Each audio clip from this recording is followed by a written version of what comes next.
Just confirm me about the recording message. मिलने से मुझे कंफर्म करोगे, ठीक है?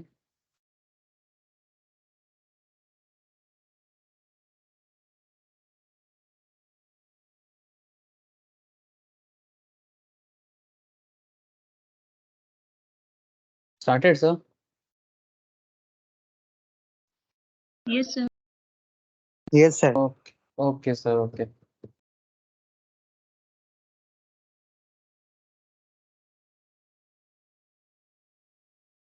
Okay sir, again good evening to all of you. अच्छा, तो सर आज हम लोग बिजनेस लॉ में ना एक न्यू न्यू टॉपिक स्टार्ट करेंगे। आप लोग कॉन्ट्रैक्ट के बारे में बहुत ज़्यादा सुन चुके हो, अब हम लोग थोड़ा सा सेल्स ऑफ गुड्स एक्ट के बारे में बात करेंगे, ठीक है sir? Another very very important law regarding business. Sir बात समझ में आ रहा है आप लोगों को? Another very very important law regarding business, ठीक है? मैंने बिजनेस के एंगल से अगर देखा जाए तो एक बहुत इंपॉर्टेंट एक लॉ है ये पर्टिकुलर लॉ। एंड एक्चुअली इसके पीछे एक छोटा सा कहानी है लॉ के पीछे। इस particular 1930s sale of goods act, ये लॉ पहले ना कॉन्ट्रैक्ट एक्ट में ही डेवलप हुआ था सर, ठीक है? ये जो पर्टिकुलर लॉ है ये पहले कॉन्ट्रैक्ट एक्ट के अंदर ही आता था, बट क्योंकि day by day business scenarios complex होता गया, ठीक है? Day by day business scenario complex बनता गया, इसलिए क्या किया गया सर, कॉन्ट्रैक्ट एक्ट से बाहर करके, मैंने कॉन्ट्रैक्ट एक्ट से ना हटा के सेल ऑफ गुड्स को एक अलग से बनाया गया।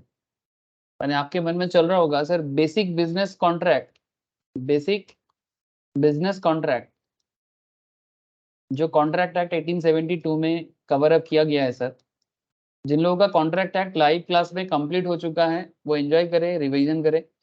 जिनका बाकी है वो बैकअप ले सकते हो, अभी एक बार कंप्लीट कर लो, या फिर बाद में जब वापस लाइव क्लास चलेगा फिर से एक बार कॉन्ट्रैक्ट एक्ट के क्लास में ज्वाइन कर लेना, जो आपको सुविधा हो। बट मैं तो रिकमेंड करूंगा अगर हो सके तो बैकअप करके रख लो, बाद में लाइव क्लास और एक बार कर लेना, जितना मर्जी क्या हो जाएगा ना, स्ट्रांग हो जाएगा। लॉ बार बार पढ़ने से अच्छा होता है सर, स्ट्रांग स्ट्रेंथ आ जाता है, क्योंकि ऐसे ही लॉ थोड़ा सा क्या है ना, हम सबके regular day to day life से थोड़ा अलग होता है, ठीक है? क्योंकि लीगल भाषा, लीगल माने जो लैंग्वेज यूज होता है, जिस तरह का बातचीत होता है वो हम लोग डे टू डे लाइफ में इतना यूज नहीं करते, लेकिन अगर हम लोग बार बार पढ़ते हैं ना तो यही लॉ बहुत काम का चीज है।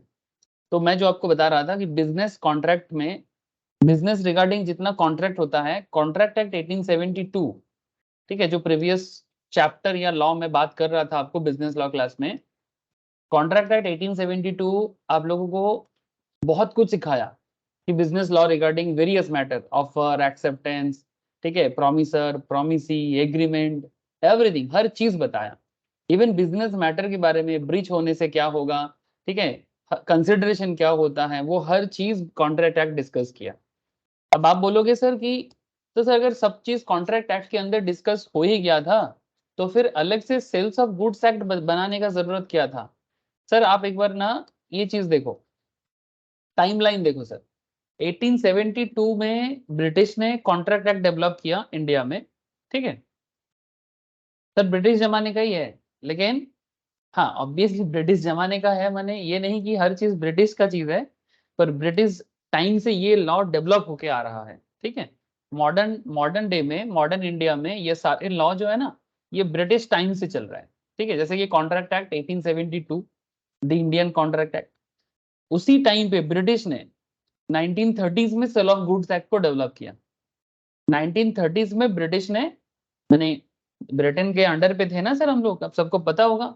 हम लोग तो बस 1947 से 7 के बाद से हम लोग क्या है ना सर, थोड़ा आजाद पंछी बनाए, है ना? पंछी बनो उड़ती फिरो मस्त गगन में, ठीक है, आजाद हो गए हम लोग। अब आजादी अच्छा होता है, लेकिन आजादी में भी कंट्रोल होना चाहिए, ठीक है? गाना सुने हो, पंछी बनो उड़ती फिरो मस्त गगन में, आजाद होने के बाद ऐसे ही होता है ना। चलो कोई बात नहीं, तो आजाद तो हो गए, मैंने इंडिपेंडेंट हो गए, लेकिन उससे पहले से लॉ तो आ रहा है ना। अब टाइम टू टाइम लॉ में चेंजेस हुआ है। अब आप बोलोगे सर क्या हम लोग 1930s का लॉ पढ़ रहे हैं? नहीं सर, 1930 में इस लॉ का बेस को रखा गया था, ठीक है। फिर टाइम टू टाइम अमेंडमेंट होता गया, टाइम टू टाइम अमेंडमेंट होता गया। जैसे जैसे जैसे जैसे जरूरत बढ़ता गया बिजनेस सिनेरियोस में, जो चीजें कॉम्प्लेक्स होता गया उसको टैकल करने के लिए, बिजनेस मैटर को टैकल करने के लिए बीच बीच में जो जरूरत पड़ा गवर्नमेंट ने अमेंडमेंट किया, ठीक है। और वो सब आप लोगों को अलग से करने का जरूरत नहीं है, सब इसके अंदर इंक्लूडेड है, ओके, सब लॉ के अंदर इंक्लूडेड है, ठीक है। बस एक छोटा सा आपको मैं बैकग्राउंड समझाया। कॉन्ट्रैक्ट एक्ट से ही इस पर्टिकुलर कॉन्सेप्ट को बाहर निकाला गया सर। कॉन्ट्रैक्ट एक्ट से ही सेल ऑफ गुड्स एक्ट को अलग किया गया, एक्सट्रैक्ट क्या बोलते हैं सर, एक्सट्रैक्शन, ठीक है, एक्सट्रैक्ट किया गया। Now what is the point sir, चलो मेन पॉइंट पे आते हैं। सेल ऑफ गुड्स आपको क्या सिखाएगा और यहाँ पर इंस्टीट्यूट मैंने एग्जाम रिलेटेड क्या क्या मैटर जरूरी है। सर एग्जाम में तो पूरा कॉन्सेप्ट इंपॉर्टेंट है, पहले तो पूरा कॉन्सेप्ट डेवलप कर लो, ठीक है, फटाफट, फिर क्वेश्चन आंसर कर लेना तो हो जाएगा। कॉन्सेप्ट के बिना क्वेश्चन आंसर करोगे तो सर आधा अधूरा नॉलेज बहुत खतरनाक होता है, ठीक है, little knowledge is always dangerous, इसलिए पूरा नॉलेज लेना। Sir sale of goods act में हम लोग ये जानेंगे सर, जैसे इस पर्टिकुलर एक्ट का स्कोप क्या है, ये इसके बारे में बात करेंगे, स्कोप ऑफ द एक्ट, ठीक है, मैंने कहाँ कहाँ अप्लाई हो सकता है, कहाँ तक फैला हुआ है, ठीक है। डेफिनेशंस ऑफ सर्टेन टर्म्स, कुछ डेफिनेशंस भी जानना पड़ेगा। कॉन्ट्रैक्ट ऑफ सेल क्या होता है, मैंने बिजनेस, कोई भी बिजनेस कर लो सर, बिना सेल का तो बिजनेस नहीं होता ना। सेल करेंगे तो रेवेन्यू अर्न करेंगे, सेल होगा तो रेवेन्यू होगा, और वही सेल के रिगार्डिंग, ठीक है, वही पर्टिकुलर सेल के रिगार्डिंग ये लॉ है, इसलिए नाम क्या पड़ा sir, sale of goods act, ठीक है। तो जिसके बिना बिजनेस आगे बढ़ ही नहीं सकता, विदाउट सेल कोई भी बिजनेस आगे नहीं बढ़ पाएगा सर, सेल तो करना है। अब उसी सेल के बारे में लॉ है कि भाई सेल के बारे में क्या नियम कानून है, जानना बहुत जरूरी है। Distinction of sale from other similar contract, sale की तरह देखने में और भी चीजें होते हैं बट वो सेल नहीं होता, उसके बीच में डिफरेंस भी पता नहीं, ठीक है। कॉन्ट्रैक्ट ऑफ सेल का फॉर्मेलिटीज क्या है, सब्जेक्ट मैटर क्या है, कॉन्ट्रैक्ट ऑफ सेल में प्राइस का डिटर्मिनेशन को लेके, एसर्टेनमेंट ऑफ प्राइस को लेके लॉ क्या कहता है, ठीक है। तो ये सब मैटर है सर। फिर इसके अलावा और भी चीजें हैं जो मैं आपको धीरे धीरे ओपन करूंगा आपके सामने, और भी एडवांस मैटर है, लाइक कंडीशंस क्या होते हैं, वारंटी क्या होता है, गारंटी क्या होता है, ठीक है। ये जो कभी कभी भी कोई प्रोडक्ट परचेस करने जाते हैं तो उसमें कंडीशंस लग जाता है, वारंटी लग जाता है, दुकानदार हमें क्या बोलते हैं कि नहीं नहीं ये सेल का कुछ कंडीशंस है, वारंटी लेने का भी कुछ कंडीशंस है। आप कभी भी कोई प्रोडक्ट परचेस करने जाते हो ना किसी भी शोरूम में, ठीक है, स्पेशली जब इलेक्ट्रॉनिक प्रोडक्ट परचेस करने जाते हैं, या फिर कोई भी मर्चेंडाइज जब भी परचेस करने जाते हैं, तो always there is a condition, always there is a warranty, ठीक है। तो ये कंडीशंस, ये वारंटी, ये सभी सेल ऑफ गुड्स एक्ट का पार्ट है, ठीक है। तो हम लोग अगर सेल ऑफ गुड्स एक्ट को जान लेंगे ना सर, तो बिजनेस रिलेटेड मैटर में कभी भी कोई डिस्प्यूट क्रिएट होता है ना, उसका सोल्यूशन पता चल जाएगा, ठीक है। तो ये as a chartered accountant, as a cost accountant, as a company secretary, या फिर as a any business professional, ठीक है, as a any business professional, मैंने अगर आप बिजनेस रिलेटेड प्रोफेशनल काम करते हो सकता है आपके पास डिग्री नहीं है CS CMA लाइक, बट फिर भी अगर आपके अंदर नॉलेज है you can easily solve this kind of matter, ठीक है। बट ऑब्वियस बात है सर, CS CMA CS को इस तरह के मैटर में बहुत डिटेल्स में नॉलेज चाहिए होता है, ताकि जब भी कोई मैटर हो, प्रॉब्लम हो, आप इसका सोल्यूशन निकाल पाओ, ठीक है। इसीलिए तो जानना है, दैट इज द रीजन ना, तभी तो जानना है। चलो सर, अब बहुत हो गया इंट्रोडक्शन, आगे बढ़े सर। यस सर, बढ़ती का नाम क्या है, जिंदगी, बढ़ती का नाम जिंदगी, हमें आगे बढ़ना है sir. Sir contract of sale, contract of sale में हम लोग जानेंगे सर, एग्रीमेंट के बारे में जानेंगे, बायर और सेलर के बीच में रिश्ता बनाएंगे, क्या बनाएंगे सर, रिश्ता, सब रिश्ते नाते हंस के तोड़ दूं, बस तुझसे दिल का रिश्ता जोड़ दूं। कुछ समझ रहे हो सर? सर मैं किसके बारे में बात कर रहा हूँ सर, मैं बायर एंड सेलर के बारे में बात कर रहा हूँ। आप लोग गाना सुनते हो कि नहीं सुनते, जो सब गाना मैं गा रहा हूँ, हो सकता है थोड़ा ओल्ड फैशन है बट बड़ा अच्छा गाना है सर, ठीक है। बोलते सब सब रिश्ते नाते हंस के तोड़ दो, बस तुझसे दिल का रिश्ता जोड़ दो, ठीक है। तो सर हम लोग यहाँ पर किसी का रिश्ता नहीं जोड़ेंगे, हम लोग बायर सेलर के बीच में रिश्ता को, रिलेशन को देखेंगे कि what is the relation between buyer and seller, relation between buyer and seller.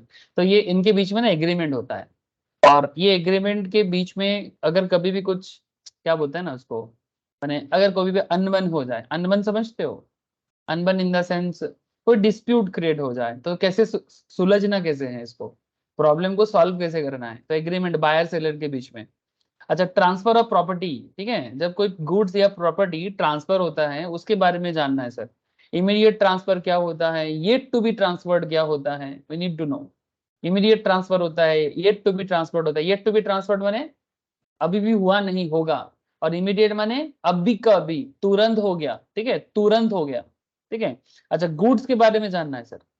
Goods, जैसे हम लोग एक लॉ पढ़ते हैं, गुड्स एंड सर्विस टैक्स, आप लोग आगे पढ़ोगे सर।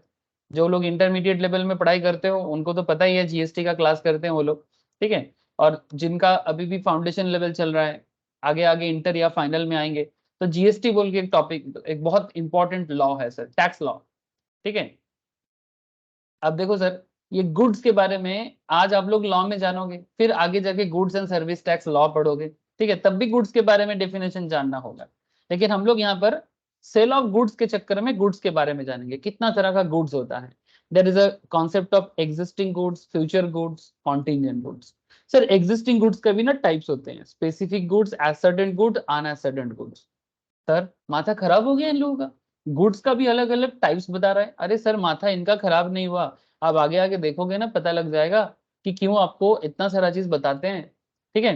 अच्छा, फिर हम लोग ना प्राइस के बारे में बात करेंगे। जब कोई प्रोडक्ट मैंने सेल करेंगे तो सेल प्राइस होता है ना सर, सेल प्राइस होता है ना, तो वही सेल प्राइस डिटर्मिनेशन कैसे होता है सर, माने क्या कैलकुलेशन करके, कॉस्टिंग करके? अरे नहीं नहीं नहीं नहीं, वो सेल माने प्रोडक्ट का कॉस्ट जोड़ जोड़ के सेल माने sale price, sale plus cost plus profit equals to sale, वो सब नहीं करेंगे, कॉस्टिंग रिलेटेड मैटर नहीं है। यहाँ पर प्राइस का मैटर ये है सर कि अगर कभी भी कोई डिस्प्यूट क्रिएट होता है तो प्राइस रिलेटेड मैटर में अगर कुछ भी डिसीजन लेना पड़ता है तो उसका क्या होगा, उसमें लॉ क्या कहता है। क्योंकि हमेशा प्रॉब्लम जब भी क्रिएट होता है ना, पैसा को लेके ही होता है, ठीक है। पैसा बहुत खतरनाक चीज है सर, ऐसा बात नहीं करना चाहिए, पर सीरियसली पैसा खतरनाक नहीं है, हम लोग उसको खतरनाक बना देते हैं, ठीक है। मनी माइंडेड पीपल, ठीक है सर, हर कोई मनी माइंडेड हो गया आजकल। हाँ सर, बहुत मुश्किल हो गया सर, मनी माइंडेड नहीं होना चाहिए मनी तो यूटिलिटी वाला चीज है, मनी का इस्तेमाल करना चाहिए ठीक ठाक जगह से। लेकिन सर प्रॉब्लम इसी रिलेटेड होता है ना, इसीलिए प्राइस, मनी कंसिडरेशन एंड उस रिलेटेड मैटर में जब भी कोई प्रॉब्लम क्रिएट हो बिजनेस में, उसका सोल्यूशन आपको यहाँ पर पता लगेगा। आप लोग आई होप कि समझ पा रहे हो सर, हेलो, कनेक्ट हो रहा है ना आप लोगों को कि हम लोग क्या सीखने वाले हैं? हाँ सर, थोड़ा थोड़ा, अभी तो पता नहीं चला, बस मैं पूछ रहा हूँ एक बार, कनेक्ट हो रहा है ना कि किस चीज के बारे में जानने जा रहे हैं सर? थोड़ा सा जवाब दीजिएगा। Yes, sir. ओके सर, तो चलो, हाँ अब सर। चलो, ओके सर, ठीक है। अब दिल थाम के सुनो, दिमाग को एकदम कंसंट्रेट करके सुनो, ठीक है। सर दिल थम जाएगा तो मर जाएंगे अरे नहीं, वैसा नहीं थमाना है, मैंने कंसंट्रेट करने के लिए बोला। अच्छा sale of goods is one of the specific forms of contract recognised and regulated by law in India, ठीक है। एक कॉन्ट्रैक्ट का ही एक फॉर्म है जिसके बारे में मैं शुरू में ही आप लोगों को बता रहा था, फ्रॉम द वेरी फर्स्ट मैं आपको यही बता रहा था कि ये कॉन्ट्रैक्ट का ही एक फॉर्मेशन है। लेकिन क्योंकि business level day by day develop हो रहा है तो अलग कर दिया गया। Sale is a typical bargain between buyer and seller, typical bargain, ठीक है। झगड़ा होता है ना बायर और सेलर पे, झगड़ा माने इट्स अ बार्गेन, नॉट झगड़ा, इसको झगड़ा नहीं बोलना चाहिए, इट्स अ बार्गेनिंग, ठीक है। माने मैं बोलूंगा भाई 500 का चीज, दुकानदार बोला मेरा प्रोडक्ट 500 का है, मैं बोलूंगा मेरा प्रोडक्ट आप मेरे को 450 पे दे दो, तो ये इनके बीच में ना चलता रहता है सर, बायर सेलर पे बार्गेन चलता रहता है। जब भी प्रोडक्ट मैटर है बायर सेलर में बार्गेन होगा, और उसी मैटर के ऊपर बेस करके ये लॉ बना हुआ है। The Sale of Goods Act 1930 allows the parties to modify the provisions of the law by express stipulations, ठीक है। However, in some cases this freedom is severely restricted. Sale of Goods Act 1930 is an act to define and amend the law relating to sale of goods. It extends to the whole of India. It came in force on 1st July 1930. Sir ये word क्यों use किया, It extends to whole of India? अरे sir इसके बारे में थोड़ा political matter सामने आ जाता है। There are certain political issues in our country, specially जब से ब्रिटिश गया है ना उसके बाद से, ठीक है, मैंने ब्रिटिश जाने से पहले तो प्रॉब्लम अलग था, लेकिन ब्रिटिश जाने के बाद से ना कुछ इश्यूज क्रिएट हो गया, स्पेशली इंडिया पाकिस्तान इश्यूज, ठीक है। तो या फिर इंडिया के बीच में भी कुछ इश्यूज था। तो जैसे कि आप लोगों को पता होगा, recently current government, BJP government जो मोदी जी चला रहे हैं, Narendra Modi, our honourable prime minister, Kashmir में 370 बोल के एक सेक्शन हुआ करता था, उसको हटा दिया। 370 के तहत कश्मीर को एक स्पेशल स्टेटस मिलता था, जिस स्टेटस के कारण इंडिया का बहुत सारा नियम कश्मीर पे लागू नहीं होता था, ठीक है। तो ऐसा, जैसे ये तो कश्मीर रिलेटेड से मैटर नहीं है, कश्मीर के अलावा और भी कुछ एरिया है जहां पर कुछ लॉ पूरा पूरी लागू नहीं होता था। जैसे गोवा में बहुत सारा लॉ में थोड़ा इश्यूज था, सिक्किम में कुछ इश्यूज था। मैं हर चीज के बारे में भी इतिहास बात नहीं करूंगा, क्योंकि वो सब पॉलिटिकल मैटर हो जाएगा, जियो पॉलिटिकल मैटर, मैं उस सब में नहीं घुसना चाहता। पर फिर भी ये जो अचानक से ये बात कह दिया कि it extends to the whole of India, तो एक स्टूडेंट होने के नाते आप लोगों के मन में सवाल हो रहा है, सर इंडिया का नियम है, इंडिया में लागू होगा, इसमें होल ऑफ इंडिया बोलने का जरूरत क्या है? मे भी क्वेश्चन अराइज होना चाहिए। जो दिल लगा के पढ़ रहे हैं ना, दिमाग लगा के पढ़ रहे हैं, दिल और दिमाग दोनों लगा के पढ़ना चाहिए सर। दिल से समझना है, दिमाग से क्या करना है? दिल से समझना है और दिमाग से जवाब ढूंढना है, ठीक है। You need to question yourself. तो दिमाग क्वेश्चन करता है और दिल उसको समझने का कोशिश करता है। जब दिल को सेटिस्फेक्शन नहीं होता तो दिमाग फिर से क्वेश्चन करता है। ऐसा ही होना चाहिए। कभी सोचो इस तरह से कि दिल से समझो और दिमाग से सवाल करो, ठीक है। तो दिल और दिमाग जब एक मैंने क्या बोलेंगे, एक इक्विलिब्रियम हो जाए, एक ऑप्टिमम हो जाए, तो समझना की बात बन रहा है। तो आप समझ रहे हो कि ठीक है, होल ऑफ इंडिया में लागू होता है, बट होल ऑफ इंडिया बोला क्यों? तो जैसे कि मैं आपको बोल रहा कि सर्टेन स्टेट्स में कुछ स्पेशल लॉ चलता था, या फिर कुछ लॉ लागू ही नहीं होता था, मैंने एप्लीकेबल ही नहीं होता था। तो ये सब सिचुएशन पहले पहले था, धीरे धीरे सब सिचुएशन हट रहा है।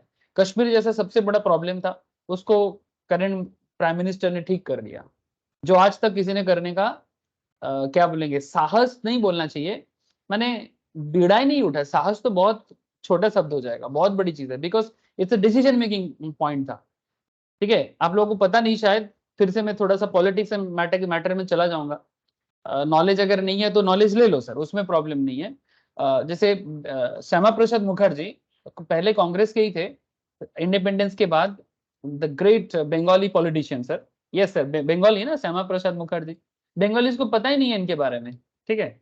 सर आशुतोष मुखर्जी, आशुतोष कॉलेज बोल के कॉलेज है सर साउथ कोलकाता में, Ashutosh Mukherjee, sir Ashutosh Mukherjee, the great teachers in West Bengal, West Bengal नहीं, in the entire Bengal during British era, उनका बेटा है श्यामा प्रसाद मुखर्जी। एंड ये बेसिकली बीजेपी का, तब बीजेपी नहीं होता था सर, भारतीय जनता पार्टी का उस टाइम पे जो पॉलिटिकल नींव रखा था वो श्यामा प्रसाद मुखर्जी थे सर। मैं इनके बारे में क्यों बोल रहा हूँ, आपके मन में सवाल आ रहा होगा। सर मैं अब छोटा सा चीज बताता हूँ, कश्मीर को लेके मैं बात किया ना, 370 बोल के हमारे कॉन्स्टिट्यूशन में एक आर्टिकल था, जिसके कारण कश्मीर को स्पेशल स्टेटस मिलता था। Shyama Prasad Mukherjee is the first person जिन्होंने पार्लियामेंट में सवाल उठाया था, जब देश एक है तो एक देश में दो विधान क्यों लागू होगा? एक देश में दो विधान क्यों? कश्मीर अगर भारत का है तो फिर कश्मीर का नियम अलग, भारत का नियम अलग, ऐसा क्यों? ये तो पूरा पूरी बताया जा रहा है कि भाई कश्मीर अलग है, लेकिन जो कभी भी नहीं था। कश्मीर वर्ड कहां से आया? कश्यप ऋषि से आया है, ठीक है। Kashmir is for Kashyap Rishi, the great saint और ऋषि, ऋषि मुनि का देश है ना भारत, सेंट का नाम था कश्यप ऋषि, ठीक है। बहुत लोगों का गोत्र होता है आज के डेट में, जो लोग हिंदू कल्चर फॉलो करते हैं, ठीक है, उनका देखना, उनको पूछना, गोत्र होता है, ठीक है। तो गोत्रों से वो बोलता है हमारा गोत्र काश्यप गोत्र है, ठीक है, काश्यप या कश्यप वो ऐसे करके बोलते हैं। तो ग्रेट काश्यप ऋषि का जो माने डिसेंडेंट है वो कश्यप है सर। तो कश्यप का नाम से कश्यप, कश्मीर का नाम पड़ा है कश्मीर। तो अलग बात है, बहुत पुराना बात है, मैं उस इतिहास में नहीं जाऊंगा। बस एक छोटा सा बात है, श्यामा प्रसाद मुखर्जी ने पार्लियामेंट में आवाज उठाया था कि जब देश एक है, विधान माने लॉ होता है सर, ठीक है। मैं बात कर रहा हूँ विधान, विधान माने, विधान मतलब क्या होता है? विधान माने लॉ, ठीक है। ये हिंदी वर्ड है या संस्कृत वर्ड है। तो कहना चाहता था श्यामा प्रसाद मुखर्जी ने बोला कि एक देश में दो विधान, दो निशान, निशान माने झंडा, ठीक है। भारत का झंडा अलग, कश्मीर का झंडा अलग, ऐसा नहीं होना चाहिए, ठीक है। ये पाकिस्तान को और ज्यादा बढ़ावा दे रहा था हमारे देश में प्रॉब्लम क्रिएट करने का, ठीक है। तो ये प्रॉब्लम को मोदी जी ने सॉल्व किया रिसेंटली 2019 में सॉल्व किया, ठीक है। एकदम रिसेंट बात है। तो सर कहना यही था कि जब देश एक है ना, उसमें सारा देश में नियम भी एक होना चाहिए। यही तो देश, एक देश का ही मतलब होता है ना। नहीं तो क्या है ना, डिस्प्यूट लेके जिंदगी भर एक जनरेशन चला जाएगा, पर नेक्स्ट जनरेशन को भुगतना पड़ेगा। चलो सर, मैं ज्यादा नहीं बोलूंगा, पर नॉलेज होना चाहिए सबको, इसलिए मैंने हल्का सा टचअप दिया। बाकी अगर कभी मौका मिले, जैसे नॉर्मली कंपनी सेक्रेटरी लेवल में कॉन्स्टिट्यूशन के बारे में डिस्कशन करने का मुझे मौका मिलता है, वहां पर मैं बताऊंगा सर, ठीक है। कंपनी सेक्रेटरी स्टूडेंट को क्योंकि कॉन्स्टिट्यूशन पढ़ने का सिलेबस में दिया है, तो उनके साथ मुझे थोड़ा सा मौका मिल जाता है ये सब थोड़ा सा और बताने का। फिलहाल चलो वहां से हट जाते हैं। ओके, जब कॉन्स्टिट्यूशन में बात करेंगे तो और बात करेंगे। तो इतना तो समझ गए ना सर, आजकल क्या हो गया, it extends to whole of India, पूरे भारत में लागू होता है, ठीक है। कश्मीर भी आ गया, हर चीज आ गया, कश्मीर से कन्याकुमारी, नागालैंड से गुजरात तक, कच्छ तक, कच्छ रन, ठीक है, गुजरात, तो हर जगह में लागू होगा, तो फिर कोई प्रॉब्लम नहीं है। इसीलिए बोलता है it extends to the whole of India, ठीक है, अदरवाइज ये बोलने का जरूरत नहीं होता। सर बोझा যাচ্ছে तो सबाई के, मैं कोई कंट्रोवर्सी नहीं कर रहा हूं सर, थोड़ा आप लोगों को पॉलिटिकल हिस्ट्री जानने के लिए प्रेरित कर रहा हूं। मैं जस्ट ये कहना चाहता हूँ कि as a commerce student, as a professional student, थोड़ा बहुत नॉलेज रखो। लॉयर तो किसी को बनना नहीं है, आई नो दैट, ठीक है, बट नॉलेज रखना जरूरी है, ठीक है। सर बोझा যাচ্ছে तो, हाँ सर, Yes, sir. ठीक है सर। Yes, sir. बाकी सर आप थोड़ा सा हिस्ट्री में खुद भी रिसर्च करोगे, आपको भी पता लगेगा, ठीक है। मेरे कहने से थोड़ी ना आप करोगे, लेकिन मैं कहना चाहता हूँ कि जानो सर, जानो, ठीक है। अच्छा, स्कोप, ठीक है, वही मैं बता रहा था, पूरे भारत में लागू होता है। The provision of the act are applicable to the, एक सेकेंड,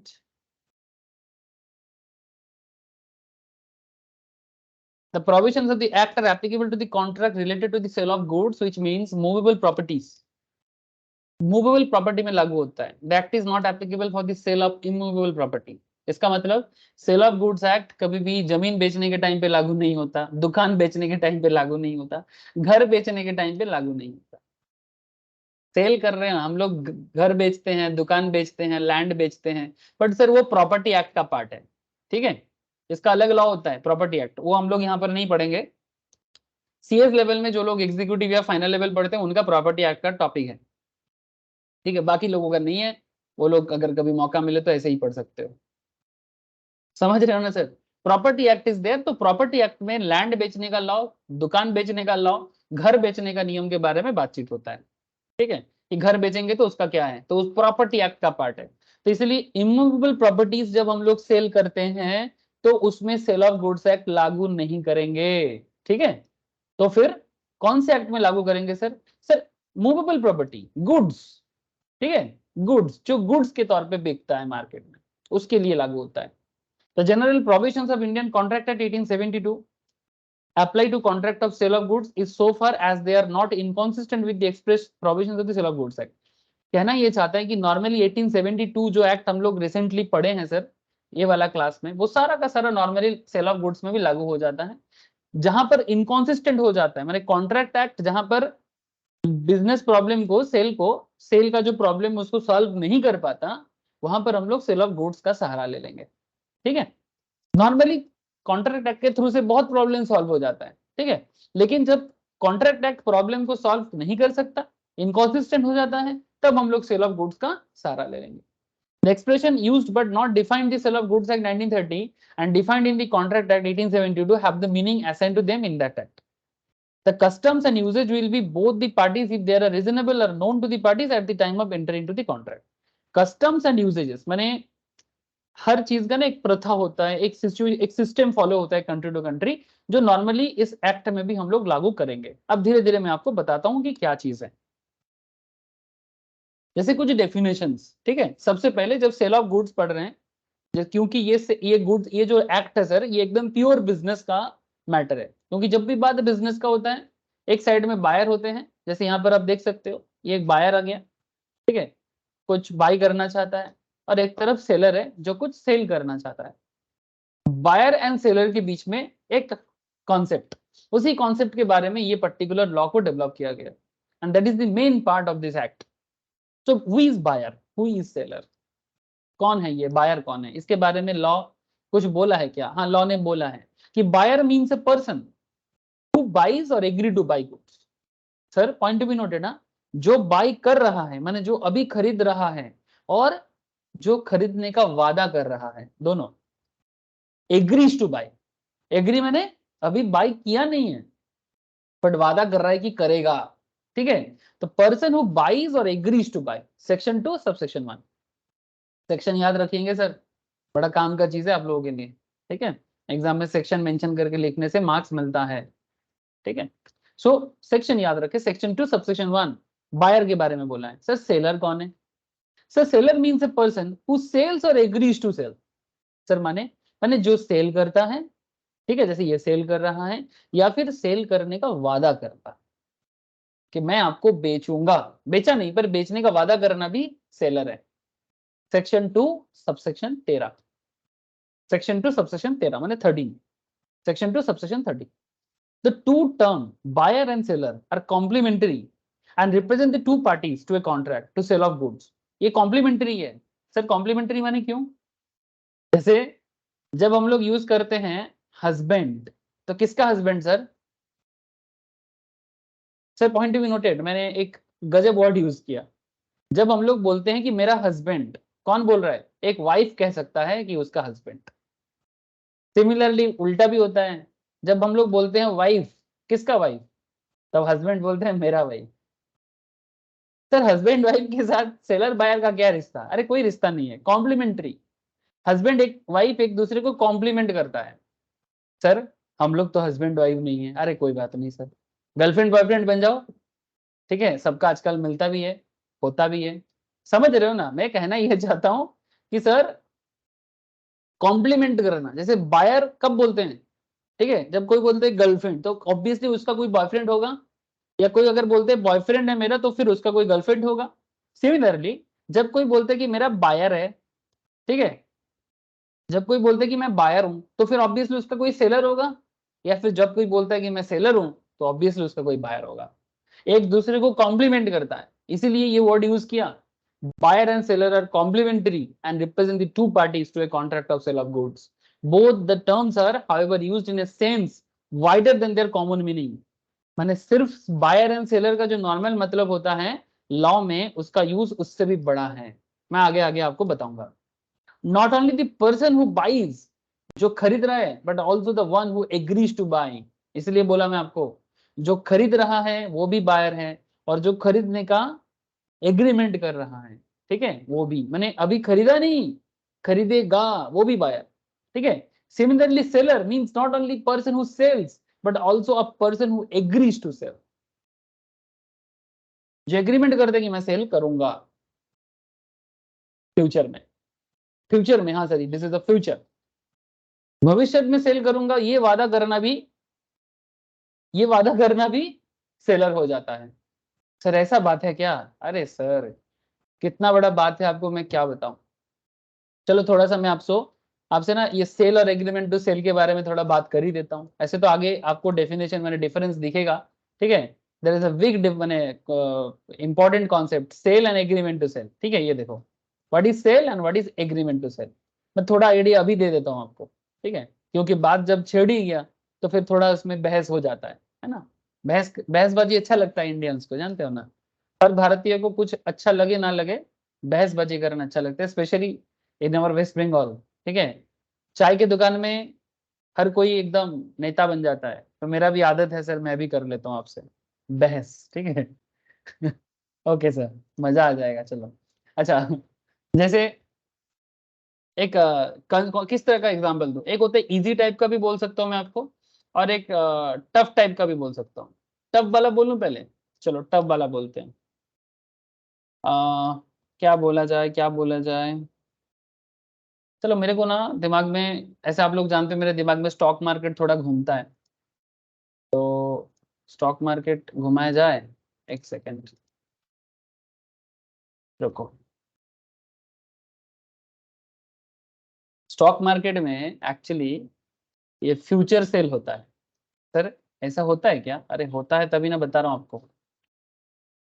एक सेकेंड, एनएससी का साइट ओपन हो जाएगा तो अच्छा रहेगा।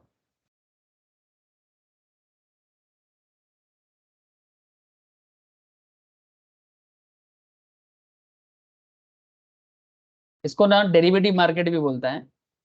मैं आपको हल्का सा आइडिया पहले भी शायद कभी दिया होगा, बट आज मैं फ्यूचर कॉन्ट्रैक्ट रिलेटेड बता रहा हूँ। देखो सर, यहाँ पर लिखा है ना सर, ऑल कॉन्ट्रैक्ट। हेलो, क्या लिखा है? हाँ सर, ऑल कॉन्ट्रैक्ट बोल के लिखा है सर। दिख रहा है आप सबको? हाँ सर। ओके। ये जो कॉन्ट्रैक्ट के बारे में बोल रहे हैं, इसमें ना डिफरेंट काइंड ऑफ कॉन्ट्रैक्ट होता है। देखो क्या बोला है, फ्यूचर दिख रहा है, निफ्टी 50 फ्यूचर, ठीक है, निफ्टी 50 फ्यूचर। सर फ्यूचर माने, सर फ्यूचर का मतलब होता है कि जो जिसका माने कॉन्ट्रैक्ट अभी नहीं होगा, फ्यूचर में होगा, ठीक है। तो इसके लिए स्टॉक मार्केट में एक बड़ा अच्छा डेरिवेटिव कॉन्सेप्ट चलता है कि अगर कोई शेयर का दाम, जैसे मानो यहाँ पर इंडेक्स में फ्यूचर में, इंडेक्स फ्यूचर में कॉन्ट्रैक्ट होता है, ये सब शेयर मार्केट क्लास में सिखाया जाता है सर। बट उससे भी बड़ी चीज मैं आपको एक आइडिया देना चाहता हूँ कि सेल ऑफ गुड्स या sale of different kind of, ये भी गुड्स के अंदर आ जाएगा। तो आपको मैं यही बताना चाहता हूँ कि कितना लेवल का मैटर हो सकता है मार्केट में। ये थोड़ा एडवांस बात है, पर मैं आपको डिटेल्स में नहीं जाऊंगा सर, ठीक है। मैं आपको शेयर मार्केट अभी थोड़ी ना सिखाऊंगा सर, उसके लिए तो शेयर मार्केट का क्लास होता है। मैं आपको बस आइडिया दे रहा हूँ कि ये भी एक टॉपिक है। देखो सर, ये देखो यहाँ पर निफ्टी का सिंबल दिख रहा है, निफ्टी का फ्यूचर आप सेल कर सकते हो। सर इसका मतलब जिसको सेल करना है वो ना एक फ्यूचर डेट लेता है। तो फ्यूचर डेट है ना, नॉर्मली 3 तरह का डेट होता है। एक होता है नियर मंथ, एक होता है फर मंथ। मैं अगर इसमें क्लिक करूँ ना, दिखाएगा, ये रखो।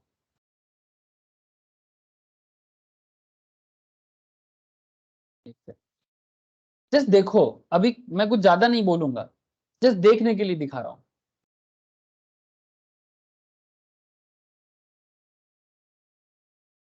ये देखो, इंडेक्स फ्यूचर, इसमें देखो 3 डेट है, दिख रहा है सबको?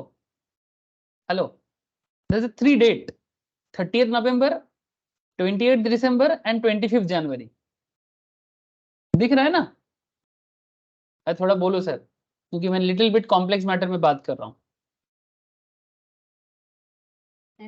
हाँ सर।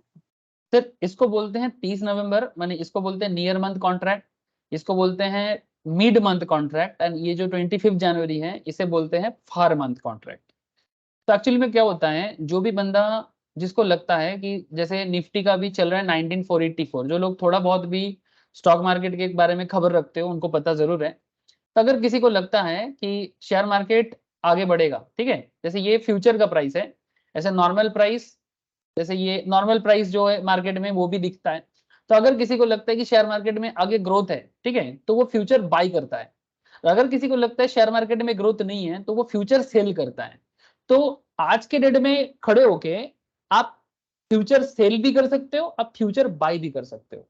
लेकिन ये ना एक पर्टिकुलर डेट के अंदर इसको क्या किया जाएगा, एक पर्टिकुलर डेट के अंदर इसको कंप्लीट किया जाएगा। तो अगर कोई 30 नवंबर के डेट में इस पर्टिकुलर कॉन्ट्रैक्ट को बाय करता है, तो विद इन 30 नवंबर ये कॉन्ट्रैक्ट फुलफिल करना पड़ेगा। माने अगर आप बायर हो, अगर आप बायर हो तो सेलर सेल करना पड़ेगा उस डेट में आके, ठीक है। माने उस डेट में आके अगर आप बायर हो तो आपको उस डेट में बाई करना होगा, और अगर आप सेलर हो तो सेलर को क्या करना होगा, सेल करना होगा। लेकिन ये ना अभी नहीं होगा, 30 तारीख को पता चलेगा, या 30 तारीख के थोड़ा सा पहले भी पता लगेगा, जो कि एक फ्यूचर का मैटर है। आज कुछ नहीं होगा, आज बस आप पोजीशन लोगे, आज बस आप पोजीशन लोगे। अब प्रॉफिट और लॉस पता लगेगा 30 तारीख के पहले या 30 तारीख में, 28 दिसंबर के पहले या 28 दिसंबर पे, या 25 जनवरी, या उससे थोड़ा बहुत 1-2 दिन या 4 दिन 5 दिन पहले, ठीक है। वो बाकी चीज आप लोग जब ये सब चीज सीखोगे तो पता लगेगा। तो मैं कहना ये चाहता हूँ कि ये इमीडिएट नहीं होता है इसका हिसाब किताब, इसका हिसाब किताब होता है फ्यूचर डेट में, ठीक है। ये इस तरह का जो मैटर है, ये सिर्फ शेयर में ही नहीं होता, ये करेंसी में होता है। माने फॉरेन एक्सचेंज जो होता है ना, डॉलर, उसके बारे में, उसके ऊपर होता है।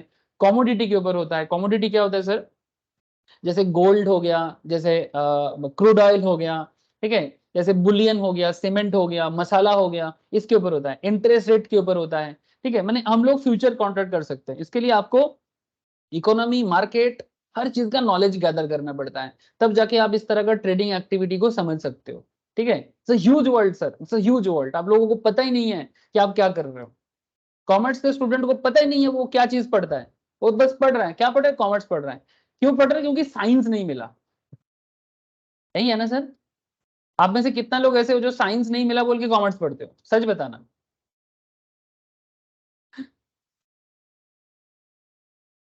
सर चलो कोई बात नहीं, मैं तो ऐसे ही बोला। ज्यादातर लोग यही होता है, साइंस नहीं मिला, माँ बाप भी बड़ा अफसोस करता है कि बच्चे को साइंस नहीं मिला। सर हर कोई इंजीनियर ही बनेगा, बिजनेसमैन किसी को नहीं बनना है। फिर इंजीनियर काम कहाँ करेगा? इसीलिए तो इंजीनियर होने के बाद भी लोग बैठ जाता है, क्यों? बिजनेस नहीं है तो फिर काम कहाँ करेगा? ठीक है, चलो सर, कंट्रोवर्शियल बात करने का मेरे को कोई इच्छा नहीं है, बट मैं इतना बताना चाहता हूँ कि as a commerce students opportunity is huge. Science पढ़ने के बाद भी लोग वापस आते हैं, क्यों? क्योंकि यहाँ पर पैसा दिखता है, ठीक है। लेकिन उसके लिए नॉलेज भी चाहिए, कॉमर्स का नॉलेज नहीं है। फिर कॉमर्स के नॉलेज में कितना सारा स्टूडेंट है सर, आर्किटेक्चरल पढ़ के आया है, कंप्यूटर साइंस पढ़ के आ रहा है, क्यों? सर उस वो वाला फील्ड कोई खराब नहीं है, बट मैं ये कहना चाहता हूँ कि अपने कॉमर्स को हम लोग छोटा करके क्यों देखते हैं? ठीक है, इतना छोटा मत समझो, ये ह्यूज वर्ल्ड है, इसके ऊपर पूरा इकोनॉमी टिका हुआ है, इसके ऊपर पूरा इंडियन मार्केट टिका हुआ है, वर्ल्ड इकोनॉमी टिका हुआ है। आपको मैं बता सकता हूँ कि इंडियन इकोनॉमी इतना स्ट्रांग है कि इंडियन इकोनॉमी के ऊपर वर्ल्ड इकोनॉमी टिका हुआ है। So as a commerce student आप हमेशा ना प्राउड फील करो, और जो जरूरी चीज है उसको जानो, अपना जगह बनाओ। ठीक है, चलो सर, बाकी आपकी मर्जी सर, अपना जगह बनाओ। प्रॉब्लम यही है सर, हम लोग बिना जाने कुछ भी अनाप शनाप बकते रहते हैं। जानो फिर बोलो ना। बच्चे को साइंस नहीं मिला इसलिए कॉमर्स दे दिया, और फिर अभी किस्मत को दोष दे रहा है।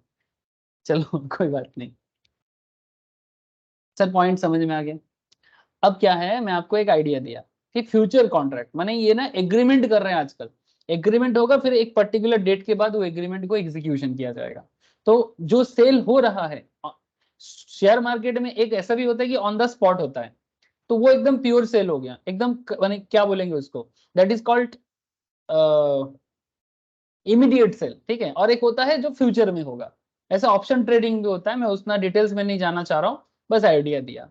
अच्छा, इसका मैं एक अलग एग्जांपल भी आपको दे सकता हूँ। जैसे यहाँ पर एक गुड्स के बारे में बोले, फ्यूचर गुड्स, देख रहे हैं सर? फ्यूचर गुड्स, सर क्या होता है फ्यूचर गुड्स? माने जो गुड्स ना अभी तक बना नहीं है, बनेगा, उसका एग्रीमेंट पहले से बन जाता है। इसका एग्जाम्पल सबसे बेहतर हो सकता है एग्रीकल्चर से। जैसे आप लोगों को एग्रीकल्चर के बारे में कितना आइडिया है I don't know, but agriculture का आइडिया डेवलप करो सर। इवन एग्रीकल्चर के ऊपर कमोडिटी मार्केट चलता है। कमोडिटी मार्केट माने actually there is a exchange also in stock market, ये भी एक तरह का मार्केट है, इसको कमोडिटी बोलते हैं, जिसमें ना आप एग्रीकल्चरल प्रोडक्ट के ऊपर भी ट्रेड कर सकते हो। इसलिए मैं कहता हूं कि नॉलेज गैदर करो। सर कैसे नॉलेज गैदर करने, वो तो अगर आपके अंदर इंटरेस्ट ग्रो होगा, मेरे को पूछोगे, या फिर आप अपने हिसाब से भी रिसर्च करोगे, किसी और से भी सजेशन लोगे, तो पता लग जाएगा। But my point is that कि इफ एन, ये देखो सर, कॉटन कैंडी, ठीक है, natural gas, crude oil, silver, zinc, copper, क्या होता नहीं है वो देखो, प्रोडक्ट देखो, base metals, energy, agree commodity, ये देखो, कॉटन है, क्रूड पाम ऑयल है, कपास है, मेंथा ऑयल है, भरपूर चीजें हैं। ठीक है, चलो मैं आपको एक एग्रीकल्चरल मैटर में बात करता हूँ। फ्यूचर गुड्स, जो गुड्स है नहीं पर होगा, सबसे बेस्ट एग्जांपल हो सकता है, जैसे अभी विंटर सीजन आ रहा है, आई थिंक अभी जो क्रॉप होता है ना सर, उसको रवि क्रॉप बोलते हैं सर। ठीक है, रवि मतलब रवि इन द सेंस किसी का नाम नहीं है सर, इसका नाम ही है, ये हिंदी नाम है, ये बंगाली में भी बोला जाता है। एक रोबी शस्य होता है और एक खारिफ होता है। ठीक है, तो अभी आई थिंक रवि का टाइम आ रहा है। मैं भी एग्जैक्टली एग्रीकल्चर के साथ बहुत कनेक्टेड नहीं हूँ, बट मोस्ट प्रोबेबली। तो जैसे मानो पोटैटो एग्री, एक एग्जांपल दे रहा हूँ,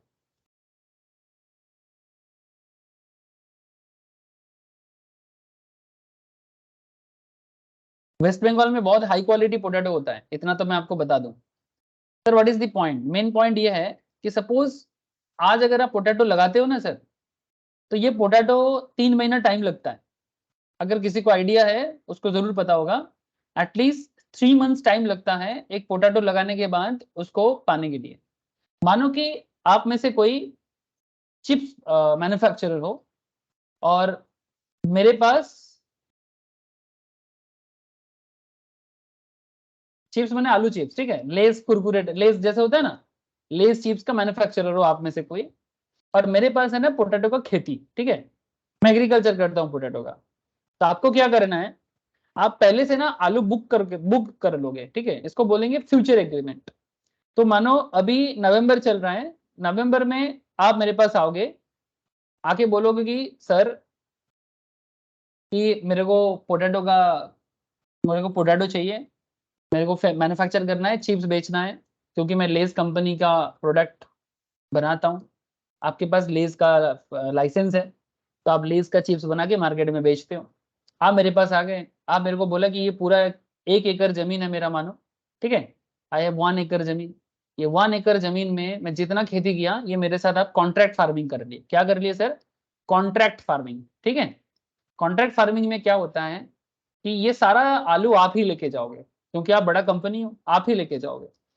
तो मैं ना आपसे, आप मेरे को कुछ अमाउंट पहले से एडवांस करोगे, और बाकी पैसा जैसे मैं आपको आलू डिलीवरी करूंगा, ठीक है। ये बोरा देख रहे हो ना सर, नॉर्मली 50 kg का बोरा होता है, 50 kg का।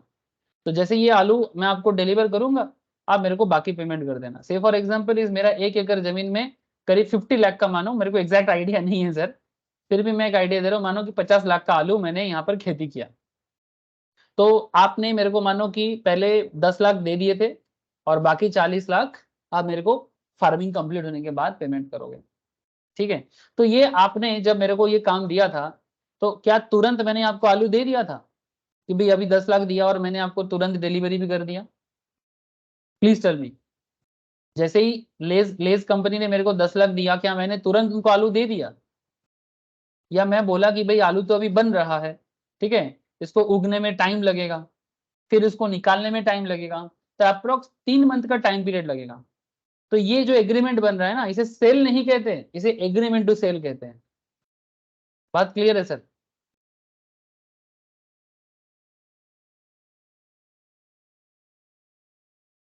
अरे बोलो हाँ या ना, बात समझ में आया? हाँ sir. This is very simple. तो इस तरह का एग्रीमेंट बहुत चलता है सर, बड़े बड़े कंपनीज के साथ, इंडियन एग्रीकल्चरल में फार्मर्स जो है ना, उनके साथ चलता है। तो इसी के ऊपर एक रिसेंटली गवर्नमेंट की तरफ से एक बिल भी आ रहा था कि किसान को ऐसा डेवलप करने के लिए, बट कुछ प्रॉब्लम हो, मैं और उस कंट्रोवर्सी में अभी बात नहीं करूंगा, क्योंकि मुझे और बात भी करना है। So point is that sir, कि sale, agreement to sale, these all are part of sale, ठीक है। बट उसका भी डिफरेंट टाइप्स के कारण ये सिचुएशंस अलग अलग हो जाता है।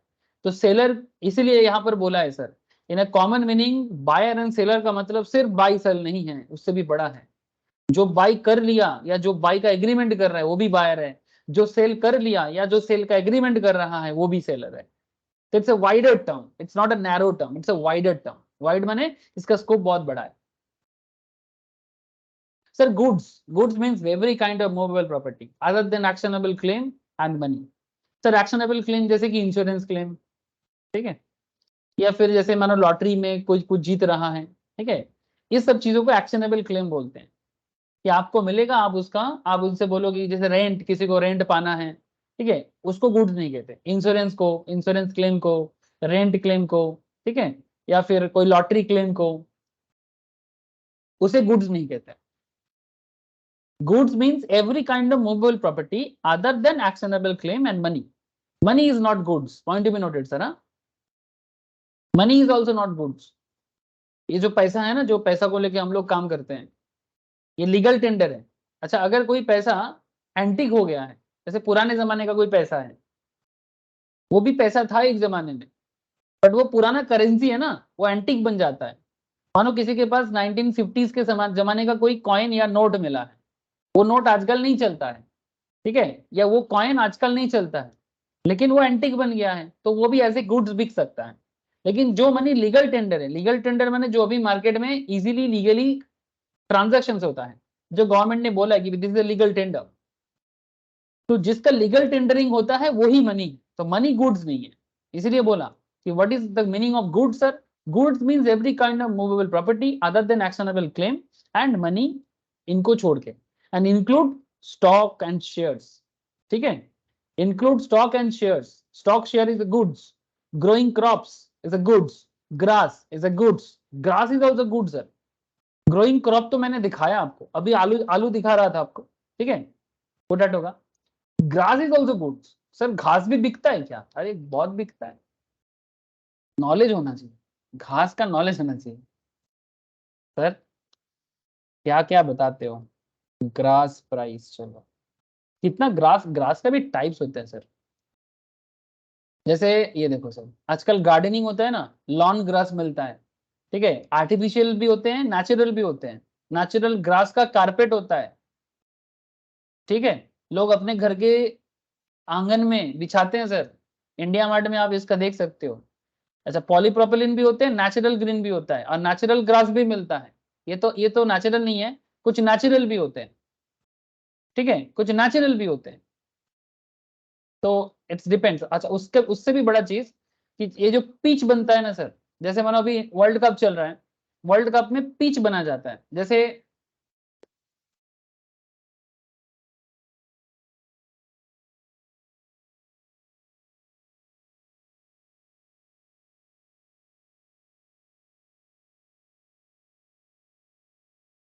आपको पता नहीं होगा, इसलिए मैं दिखा रहा हूँ हल्का सा, कि जब जैसे मानो कि ये जो नरेंद्र मोदी स्टेडियम जो गुजरात में बना है, ये वर्ल्ड का लार्जेस्ट स्टेडियम है अभी। इस स्टेडियम में जो पिच बनाया गया है सर, ये जो ग्राउंड के बीच में होता है ना, जिसके ऊपर बॉलिंग बैटिंग चलता है, ये पिच को बनाने के लिए जो ग्रास या जो मिट्टी का जरूरत है, ये ऑस्ट्रेलिया से लाया गया है, ठीक है।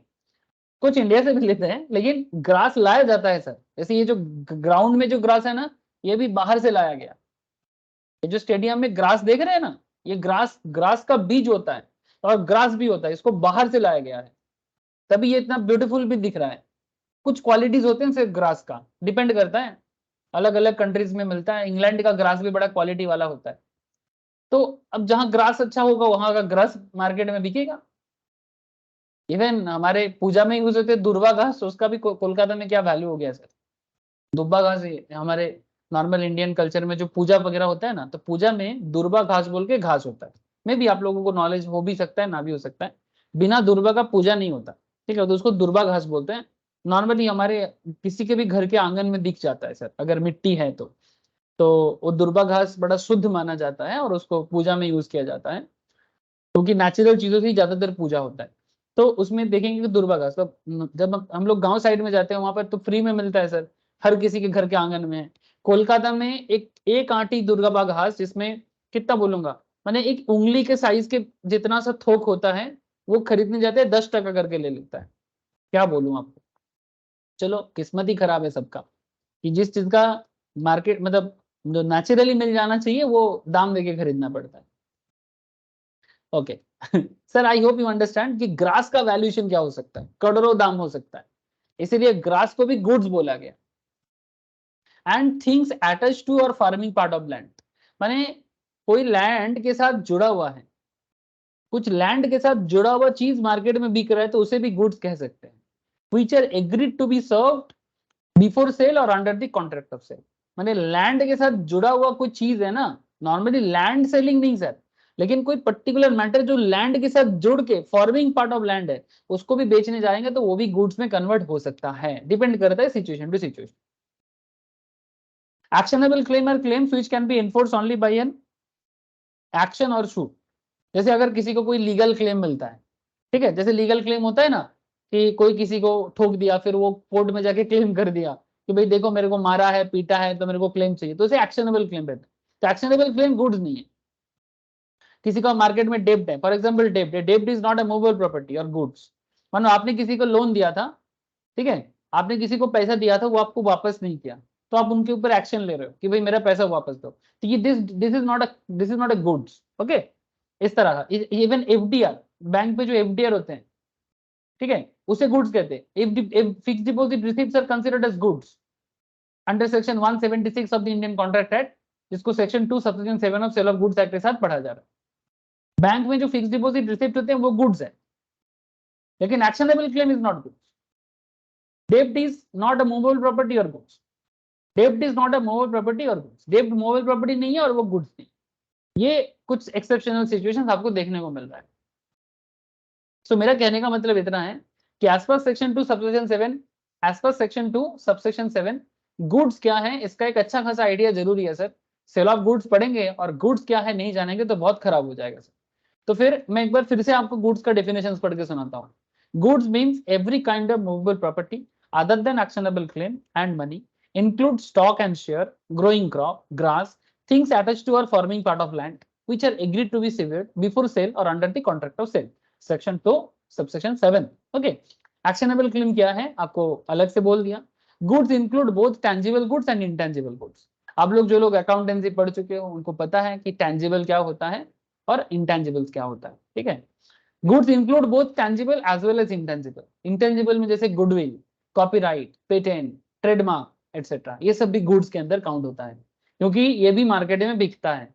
गुडविल सेल होता है सर, स्टॉक एंड शेयर्स मैं अभी आपको दिखा रहा था, गैस, स्टीम, वाटर, इलेक्ट्रिसिटी, जो दिखता नहीं है। इलेक्ट्रिसिटी दिखता है क्या? टच करोगे इलेक्ट्रिसिटी को? मानो आपके घर में करंट आया कि नहीं आया, आप करंट को ऐसे हाथ दे के चेक करो, करंट आ गया, कभी करके देखना सर, मजा आ जाएगा। सर आप करो, आपको मजा आएगा। ऐसे ही मन में चल रहा है ना कि सर खराब होगा तो आपका ही हो। अच्छा बोलो सर, समझ में आ रहा है? Yes sir. यस ठीक सर। है, इसीलिए कितना क्लियर कट आपको यहाँ पर बोला है सर, हर बात को क्लियरली बोला है कि गुड्स में क्या क्या इंक्लूड हो जाता है।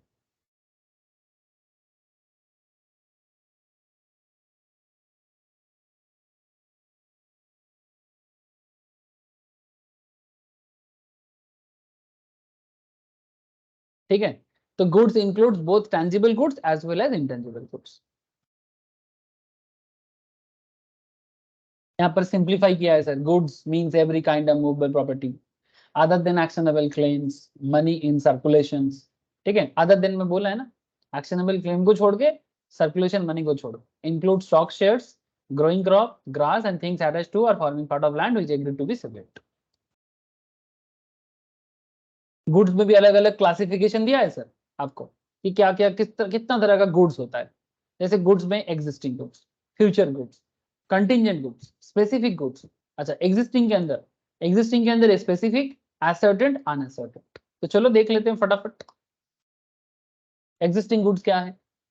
Sir existing goods are such goods as are in existence at the time of the contract of sale. That is those goods, those owned or possessed or acquired by the seller at the time of contract of sale. Section 6 में बोला है sir, मतलब समझ गए? मैंने जब हम लोग सेल कर रहे हैं उस टाइम पे मेरे पास वो प्रोडक्ट है, मैं आपको अभी बेच सकता हूँ। जब मैं सेल कर रहा हूँ तब वो प्रोडक्ट मेरे पास है, एग्जिस्टेंस में है, अभी दिया जा सकता है।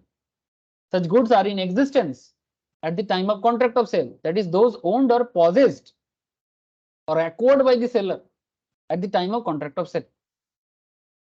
जब वो सेल कर रहा है तब उसके पास वो प्रोडक्ट है। जैसे हम लोग कभी कभी दुकान में जाते हैं तो दुकानदार बोलते हैं कि दादा वो प्रोडक्ट अभी आया नहीं है, आने से आपको बोल दूंगा। तो अगर वो आने से बोलेगा माने क्या, वो एग्जिस्टिंग नहीं है, तो हम लोग बोलते हैं ना दादा ये प्रोडक्ट है क्या। कभी भी दुकान में जाते हैं, कोई स्पेशल चाहिए, चीजें चाहिए होता है, कभी कभी दुकान के नॉर्मल चीज भी खत्म हो जाते हैं, तो दुकानदार बोलते हैं दादा वो तो शेष हो गया, मैंने खत्म हो गया। हमारे बंगाल में ऐसे बोलते हैं ना, दादा ওটা তো এখন नहीं, আপনি তাহলে ऑर्डर दिए जाए ना, আমি आनी है लोग, ऐसे करके बोलते हैं। ठीक है, तो इसका मतलब क्या हुआ कि अगर वो आनी है वो बोल रहे हैं माने वो फ्यूचर गुड्स हो गया, एग्रीमेंट कर रहे हैं आपके साथ। ठीक है, सेल, एग्री टू सेल। ठीक है, माने वो अभी है नहीं उसके पास, फ्यूचर में आएगा तो आपको बेचेगा। The existing goods as such goods are in existence at the time of contract of sale. That is, those owned or possessed or acquired by the seller at the time of contract of sale. Existing goods may be following kinds. कुछ kinds होते हैं इसका। Specific goods means goods identified and agreed upon at the time of contract of sale is made. Specific goods होते हैं, existing के अंदर एक specific होता है। Specific मतलब specific goods means a goods identified and agreed upon at the time a contract of sale is made. जिस time पे कॉन्ट्रैक्ट ऑफ सेल कर रहे हो आप, उस टाइम पे सेक्शन 2 सबसेक्शन 14, उस टाइम पे वो स्पेसिफाई कर रहे हो। जैसे कभी कभी क्या होता है ना, नॉर्मली हम लोग शॉप में जाते हैं, ठीक है, दुकान में जाते हैं और जाके कोई स्पेशल काइंड ऑफ चीज बोलते हैं, जैसे finally decided goods like a Samsung Galaxy S7 edge. जैसे यहाँ पर एक एग्जांपल दिया, आई डोंट नो कितना पुराना सेट है, बहुत पुराना होगा ना सर। आजकल क्या चल रहा है, सैमसंग नोटबुक ना, आजकल सैमसंग का बड़ा पॉपुलर क्या चल रहा है सर? अरे ये ऐड दे रहा है सर, जेड फोल्ड। सैमसंग, हाँ जेड फोल्ड। सेलिंग बोल, Samsung Z Z Z Z, F O L D. ये वाला। हाँ वही, हाँ वही। ये वाला, अच्छा Z Flip 5 ऐसा कर, ऐसा फ्लिप हो जाएगा लैपटॉप की तरह। अरे वाह, ये बहुत सुंदर देखने में। ठीक है, तो मानो अगर आपको शॉप में जाके 1 लाख के आसपास दाम है, आईफोन आईफोन की तरह दाम है सर। अच्छा, तो मानो आपको शॉप में जाके स्पेसिफिकली यही चाहिए, सैमसंग बोलने से नहीं होगा, आपको जाके बोलना पड़ेगा मुझे सैमसंग का इस पर्टिकुलर फोन चाहिए। ठीक है, तो वो स्पेसिफिक हो गया। तो होता है ना, कभी कभी शॉप में आप जाते हो तो दुकानदार ना आपको बोलता है कि भाई आप ना प्रोडक्ट ढूंढते रहते हो, तो दुकानदार आपको तब पूछता है कि दादा या दीदी जो भी है, ठीक है, वो बोलता है दीदी आप कोई स्पेसिफिक ढूंढ रहे हो क्या, कोई स्पेसिफिक कलर आपके मन में है। नहीं तो क्या है ना, वो हमेशा बोलते नहीं ये नहीं, नहीं ये नहीं, अरे भाई कुछ दिमाग में लेके आए हो क्या। ठीक है, तो वो स्पेसिफिक हो जाएगा। अगर आप अपने दिमाग में कुछ लेके जाते हो दुकानदार के पास तो स्पेसिफिक हो जाएगा। ठीक है, जैसे मानो ये ढूंढने गए, आप दिमाग में चल रहे नहीं मेरे को यही वाला कलर चाहिए। ठीक है, मानो ये येलो आपको अच्छा लग रहा है, या फिर मानो आपको ये क्या बोलेंगे इसको, लैवेंडर अच्छा लग रहा है, या क्रीम कलर अच्छा लग रहा है, तो आप दिमाग में पहले से ही ना डिसाइड करके गए मेरे को स्पेसिफिक यही कलर चाहिए, अगर ये मिले तो मुझे लेना है, तो नहीं तो नहीं लेना है। तो जितना स्पेसिफाई हो सकता है आप स्पेसिफाई कर लो, तो स्पेसिफिक गुड्स हो जाएगा। सिंपल। तो any specified and finally decided goods like a Samsung, जो जो आपने बोला। ठीक है, सैमसंग क्या बोला सर, Z5 ना, जो भी। A had 5 cards of different models, ध्यान से सुनना। A had 5 cards of different model, he agreed to sell his Santro car to B. उसके पास 5 अलग अलग गाड़ी है और उसने डिसाइड किया कि वो उसका अपना सेंट्रो वाला कार जो है वो बेचेगा, and B agree to purchase the same car. In this case the sale is for specific goods, कोई भी कार नहीं, specific Santro car. In this case, the sale is for specific goods as the car has been identified and agreed at the time of contract of sale. Car identify हो गया sir कि भाई भाई मेरे को यही वाला गाड़ी बेचना है, और बायर भी राजी है। ऐसा नहीं होना चाहिए, आप लोगों को कॉन्ट्रैक्ट में पढ़ा है ना सर, कॉन्सेंसस एडिडम होना चाहिए, आप लोगों ने पढ़ा होगा वहां पर। कॉन्सेंसस एडिडम क्या होता है, कॉन्सेंसस एडिडम?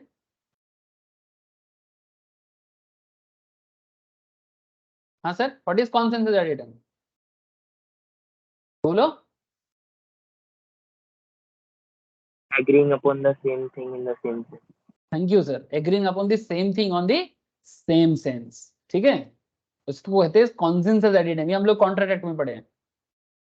तो मानो ए सोच रहा है कि नहीं मैं अपना ऑल्टो बेचूंगा, ठीक है, और बी सोच रहा है नहीं मैं तो क्या बोलेंगे उसको, सेंट्रो खरीदूंगा। ठीक है, जैसे यहाँ पर दिया है, ए सोच रहा है ऑल्टो, बी सोच रहा है सेंट्रो। अभी ऑल्टो सेंट्रो सेम थोड़ी है, अलग है। तो अलग चीज होगा तो फिर वो कॉन्ट्रैक्ट नहीं बनेगा। स्पेसिफिक, सेलर की तरफ से भी स्पेसिफिक, और बायर को भी उसको राजी होना चाहिए, बायर को भी उस बात को हाँ भरना चाहिए कि हाँ ठीक है मैं राजी हूँ सेंट्रो लेने के लिए। एकदम स्पेसिफिक जब बात होगा तो सेक्शन 2 सबसेक्शन 14 उसको स्पेसिफिक गुड्स बोलेगा। That is existing, but existing के अंदर भी बन गया स्पेसिफिक। कितना अच्छा बात है सर, कितना सुंदर बात। हाँ सर, अब बात आता है सर एग्जिस्टिंग के अंदर दूसरा पॉइंट, एसर्टेंट। सर एसर्टेंट माने इंग्लिश से भी समझ में आ रहा होगा आपको, जब किसी किसी चीज को निश्चित करके बोला जाता है ना, व्हेन यू आर मेंटली निश्चित है आपको, आपको पता है। ठीक है, इसको हिंदी में बोलते हैं ना निश्चित करके बोलो। ठीक है, निश्चित माने यू नो, ठीक है, आपको पता है कि आप क्या बेचने वाले हो। जैसे यहाँ पर बोला है कि ये wholesaler of cotton has 100 bales in his godown. ठीक है, एक तुला का सेलर है सर, कॉटन का सेलर, होलसेल में कॉटन बेचता है, उसके गोडाउन में 100 बेल्स पड़ा हुआ है, मैंने 100 बंडल्स कॉटन का, 100 बंडल्स पड़ा हुआ है, उसको बेल्स कहते हैं, कॉटन का बंडल नहीं कहते, बेल्स कहते हैं, रोल टाइप का होता है। The wholesaler of cotton has 100 bales in his godown. He agrees to sell 50 bales. Out of 100 वो 50 बंडल बेचना चाहता है, 50 बंडल या 50 बेल्स बेचना चाहता है। तो एसर्टेन कर लिया 100 में से 50 बेचना है, तो उसने सिलेक्ट कर लिया ना कि टोटल मेरे गोडाउन में 100 बंडल हैं, उसमें से मैं 50 बेल बेचूंगा, और बाकी मैंने जो 50 बेल है उसको सिलेक्ट करके सेट असाइड कर दूं। जैसे ही आपने सिलेक्ट कर लिया the goods become ascertained. In this case, the contract is for the sale of ascertained goods. माने seller को पता है कि वो कौन सा goods बेच रहा है. As the cotton bales to be sold are identified and agreed for after the formations of the contract, it may be noted that before the ascertainment of the goods, the contract was for the sale of unascertained goods. अगर ये पता नहीं चलेगा ना, it may be noted that before the ascertainment of the goods, जब तक goods ascertain नहीं हो जाता, तब तक वो सेल unascertained है. मानो कि ए के पास मैं जाता हूँ, ठीक है, एक होलसेलर है और मेरा मानो होशियारी फैक्ट्री है. होशियारी समझते हो आप लोग? तो नया नया वर्ड है आप लोगों का. होशियारी क्या होता है सर? ये जो टी शर्ट वगैरह बनता है ना, शैंडो गेंजी वगैरह इस तरह का होता है ना, जो कॉटन का, उसको होशियारी बोलते हैं. जैसे आप लोग एक कंपनी का नाम बड़ा सुनते हो, अपने वेस्ट बंगाल में बड़ा फेमस है, लक्स. ठीक है, वेस्ट बंगाल में नहीं, पूरा ऑल ओवर इंडिया में फेमस है. लक्स यही काम करते हैं, होशियारी बिजनेस है उनका. अपना लक पहन के चलो बोल के ऐड टीवी में नहीं आता. ठीक है, रूपा फ्रंटलाइन बोल के गाता है, या फिर एक अमिताभ बच्चन का गाता है ना कि मैं जहां से खड़ा होता हूँ लाइन वहीं से शुरू होता है, रूपा फ्रंट लाइन. हाँ, एक डायलॉग है. सर ये सब होशियारी कंपनी है. आपको बता दो अक्षय कुमार, सर क्या क्या बताओगे आप? अरे सुन लो सर, पढ़ाते पढ़ाते मैं खुद सोच के नहीं बताता, ये मेरे को ऊपर वाला बोलता है कि बोलो. मैं बोलता रहता हूँ, मैं सोच के थोड़ी आता हूँ इतना. अक्षय कुमार एक्टर बनने से पहले मॉडल हुआ करता था, और वो कोलकाता के एक ऐसा ही कोई, मुझे एग्जैक्ट ब्रांड का नाम पता नहीं, मे बी रूपा हो सकता है, may be, I don't know exactly. अपने बड़ा बाजार का ही कोई कंपनी है कोलकाता में, उस ब्रांड का वो मॉडलिंग करता था. उसका बॉडी वॉडी अच्छा था, तो दुकानदार बोला था कि भाई तुमको एक सजेशन देते हैं. मैंने ओनर बोला था, मे बी रूपा हो सकता है, मोस्ट प्रोबेबली रूपा. तो रूपा फ्रंटलाइन कंपनी, उन्होंने उनको बोला था अक्षय कुमार को कि भाई एक सजेशन देता हूँ, तेरा सूरत अच्छा है, ठीक है, पर अब कभी भी अपना पेट वूट मत निकाल लेना, ठीक है. जिंदगी भर तेरे को खाने का चिंता नहीं करना है. अक्षय कुमार अपने एक इंटरव्यू में ये बात कर रहा था. तोंद वोंद नहीं निकालना है, ठीक है. मैंने पॉट बिली जैसे हम लोगों का होता है, मेरा तो है सर. ठीक है, तो कहना ये चाहते, उसको बोला था कि बेटी तेरा सूरत वगैरह बहुत अच्छा है, तो अपना बॉडी बना के रखना, जिंदगी भर तेरे को खाने का चिंता नहीं होगा. तो ये अक्षय कुमार अपनी इंटरव्यू में बोल रहा था कि कोलकाता का एक कंपनी है, वहां पर आके बड़ा मेहनत करके बना है अक्षय कुमार, तो एडवर्टाइजमेंट करता था होशियारी ब्रांड के लिए. ठीक है, हम लोग होशियारी सुनते ही ना नॉर्मली, होशियारी सैंडो गेंजी बनाएंगे. अरे बाबा, सैंडो गेंजी बना के और सैंडो गेंजी का एड मार के अक्षय कुमार बन गया. छोड़ो सर, इसीलिए कहते हैं कि कोई भी धंधा छोटा नहीं होता, और धंधे से बढ़कर कोई धर्म नहीं होता. कौन कहता है सर? मैं थोड़ी ना कहूँ, शाहरुख खान अपने सिनेमा में बोल रहा है, हम लोग सीख लेते हैं. चलो कोई बात नहीं. अच्छा, तो होलसेलर ऑफ कॉटन, तो जब भी डिसाइड कर लेता है कि होलसेलर ऑफ कॉटन कि भाई मेरे को 100 बेल्स बेचना है, और मानो कि मैं होशियारी कंपनी चलाता हूँ या लक्स कंपनी, मैं छोड़ू सर, मैं तो क्या बिजनेस करूंगा, लक्स या रूपा, ये इनके पास जाता है, जाके बोलता है कि भाई मेरे को रूपा फ्रंटलाइन, ठीक है, रूपा बोलने से कोई बोलेगा सर रूपा कौन है? रूपा फ्रंटलाइन या लक्स होलसेलर के पास जाते हैं, जाके बोलते हैं मेरे को 50 बेल्स ऑफ कॉटन चाहिए. होलसेलर बोलते हैं ठीक है, गोडाउन में तो 100 बेल्स हैं, आपको मैं 50 बेल दे दूंगा. लेकिन ये जाके मानो बोलते हैं कि कोई क्लियर कट नहीं बोलता कितना चाहिए, वो जाके बोलता है कि कॉटन मिलेगा क्या. ठीक है, तो जब सिर्फ कॉटन बोलता है ना, वो असर्टेन नहीं हुआ, वो अनअसर्टेन है. सेलर बोलता है हाँ हाँ कॉटन तो है, मैं बेच दूंगा आपको, लेकिन ये नहीं बोल रहे भाई कितना बेचना है. जब तक डिसीजन नहीं होता, पॉइंट टू बी नोटेड, जब तक डिसीजन नहीं हो जाता, जब तक अलग नहीं किया जाता प्रोडक्ट को सेल करने के लिए, तब तक वो अनअसर्टेन हो जाता है. और जैसे ही डिसीजन हो जाता है, तब वो असर्टेन हो जाता है. सर इससे क्या लेना देना? अरे बहुत कुछ लेना देना है. एक छोटा सा चीज पूरा खेल बदल सकता है. लॉ ऐसे ही नहीं बना है, लॉ ना छोटा छोटा मैटर में लॉ बनता है सर. जब डिस्प्यूट क्रिएट होता है ना, छोटा मैटर ही डिस्प्यूट क्रिएट कर देता है. चलो डिस्प्यूट से याद आया, आज का वर्ल्ड कप देखे हो आप लोग? आज मैच चल रहा है बांग्लादेश वर्सेस श्रीलंका। हाँ सर। हेलो, कुछ स्पेशल घटना पता है आप लोगों को क्या हुआ आज? हाँ सर, वो टाइम आउट हो गया। Very good sir, good point sir.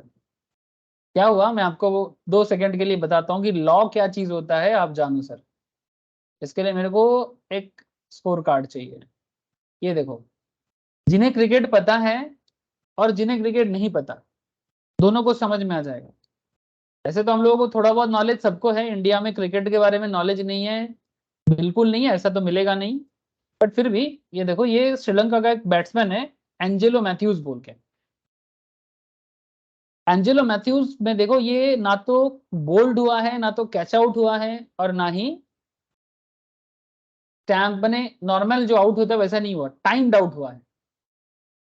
नियम कहते हैं क्रिकेट का, जो क्रिकेट भी लॉ में चलता है सर, आईसीसी का लॉ है क्रिकेट में कि एक बैट्समैन आउट होने के बाद 2 मिनट के अंदर, सेकेंड मैंने दूसरा बैट्समैन अगर पिच पे, क्रीज पे अगर रेडी नहीं हो जाता स्टांस के लिए, उसे अंपायर टाइम्ड आउट घोषित कर सकता है।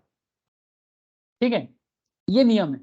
अब ये जो एंजेलो साहब है, इनका हेलमेट में, जो हेलमेट लेके ही आ रहा था खेलने के लिए, उसके हेलमेट में क्रैक निकला, तो उन्होंने अपने दूसरे को बोला कि भाई मेरा हेलमेट चेंज करके लाओ। तो वो ना बाउंड्री लाइन पे खड़ा था, और जब तक वो क्रीज पे पहुंचा तब तक 2 मिनट ओवर हो गया था। बांग्लादेश का कैप्टन सकीब अल हसन, पता नहीं सर मेरे को ना ये चीज अच्छा नहीं लगा। ठीक है क्रिकेट का नियम है, पर सकीब अंपायर को अप्लाई किया, सकीब ने अंपायर को अप्लाई किया कि ये तो टाइम आउट है, तो अंपायर के कुछ कर नहीं सकता क्योंकि सच में वो टाइम आउट है। तो अंपायर ने ना नियम का पालन किया। लेकिन यहाँ पर सकीब के बारे में जो बात उठा है, ट्रोल भी हो रहा है बड़ा, सकीब के बारे में जो प्रॉब्लम क्रिएट किया है कि भाई आप एक प्लेयर हो, वो बंदा, उसका हेलमेट में प्रॉब्लम था, उसने हेलमेट चेंज करने के लिए भेजा, 2 मिनट की जगह 2 मिनट ओवर हो गया, तो उसमें एक स्पोर्टिंग पर्सनालिटी मिसिंग है। ठीक है, ये हम लोग एज ए स्पोर्ट लवर बोलेंगे। लेकिन सर अंपायर, अब आप बोलोगे सर अंपायर ने नियम का पालन किया, अंपायर जस्ट नियम का पालन किया, क्योंकि आईसीसी का एक लॉ है, कोड है कुछ, सेक्शन 40 समथिंग। ठीक है सर, आप आईसीसी लॉ भी पढ़ते हो गया? अरे नहीं, अभी मिल रहा था, मेरे को इतना नॉलेज नहीं है। सेक्शन 40 समथिंग ऐसा कुछ लॉ है, उसके अंदर लिखा हुआ है कि अगर बैट्समैन 2 मिनट के अंदर क्रीज पे नहीं जाता तो उसको टाइम्ड आउट घोषित कर दिया जा सकता है। लेकिन अंपायर खुद से नहीं किया, यहाँ पर अपील करने पे अंपायर ने आउट दिया, अपील किया। ठीक है, सेम टू सेम जैसे कोर्ट में होता है, प्रॉब्लम होता है अपील करो, अगर लॉ में है तो फिर डिसीजन मिलेगा। तो क्रिकेट में एक आज का एक बड़ा सा खेल है, वेरी गुड सर जिसने खबर रखा, टाइम्ड आउट कर दिया। समझ रहे हो सर लॉ क्या चीज है? आशा करता हूं कि आप लोगों को बात समझ में आ रहा है सर। लॉ बहुत बड़ी चीज है, अनडाउटेडली बहुत बड़ी चीज है। चलो देखते हैं बांग्लादेश जीतता है कि नहीं, अभी तो अच्छा ही कर रहे हैं, आई थिंक जीत जाएगा बांग्लादेश, लीडिंग पोजिशन पे। चलो समझ गए सर नियम क्या चीज होता है। एक नियम का एक एग्जाम्पल आपको, बिजनेस का नहीं है, क्रिकेट का था, बट नियम देखो सर, एक बैट्समैन को आउट कर दिया, और अगर वही कारण, अगर आज उसी के कारण के शायद आज बांग्लादेश जीत जाएगा, शायद, जिस हालत में है, क्योंकि एंजेलो मैथ्यूज एक प्रॉपर प्लेयर है, बैट्समैन है, वो अगर खेल पाता तो शायद श्रीलंका 300 प्लस कर लेता। सकीब को एंजेलो ने रिक्वेस्ट किया था, मैथ्यूज ने, कि सकीब व्हाट इज दिस, हाँ तो सकीब बोला I just follow the rule, I just appeal and rest matter belongs to umpire and what can I do.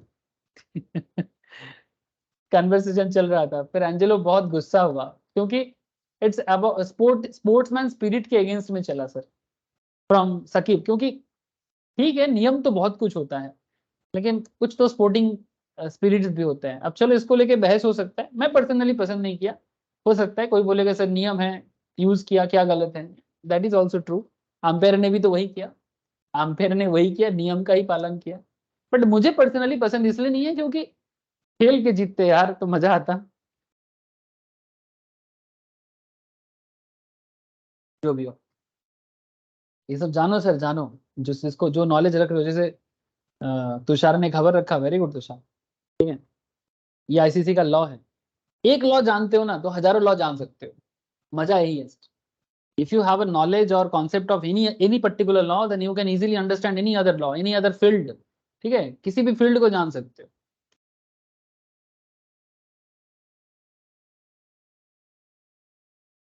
ये সবাই বুঝতে পারছে কি পারছে না? Yes, sir. Yes, Yes sir. sir. Okay sir. Yes, sir. Unascertained goods, ठीक है। अच्छा, अब अनएसेडेंट जो मैं आपको पहले ही बोल रहा था, ठीक है, जैसे मानो यहाँ पर बोला एक sells 10 horses, he promise to sell one of them. ये बोला कि भाई मेरे पास 10 घोड़ा है, मैं एक बेच दूंगा। अरे भाई कौन सा, काला घोड़ा, लाल घोड़ा, सादा घोड़ा, कौन सा घोड़ा बेचना है, ठीक है। उसके पास मानो 10 घोड़ा है, कोई ब्लैक कलर का होगा, कोई रेड कलर का होगा, कोई व्हाइट कलर का होगा। स्पेसिफाई करो, जब तक स्पेसिफाई नहीं करोगे तब तक वो एसर्टेंट नहीं हुआ, वो अनएसर्टेंट है। If he agrees to sell to B 1 packet of salt out of the lot of 100 packets lying in his shop, 100 packet नमक है उसके दुकान में, उसमें से एक पैकेट बेचना चाहता है। It is a sale of unascertain goods because it is not known which packet is to be delivered. As soon as particular packet is separated from the lot, it becomes ascertain or specific goods. तो जब तक वो lot से अलग हो जाएगा तब वो स्पेसिफिक हो जाएगा, जब तक लॉट के अंदर रहेगा तब तक क्या रहेगा सर, तब तक वो अनसर्टेन रहेगा। जैसे मेरी फैमिली में एक बिजनेस है सर, लकड़ी का बिजनेस होता है, टिम्बर का। मैं आपको शायद टिम्बर के बारे में पहले भी बोला था, चलो मैं आपको टिम्बर के बारे में एक और बताता हूँ।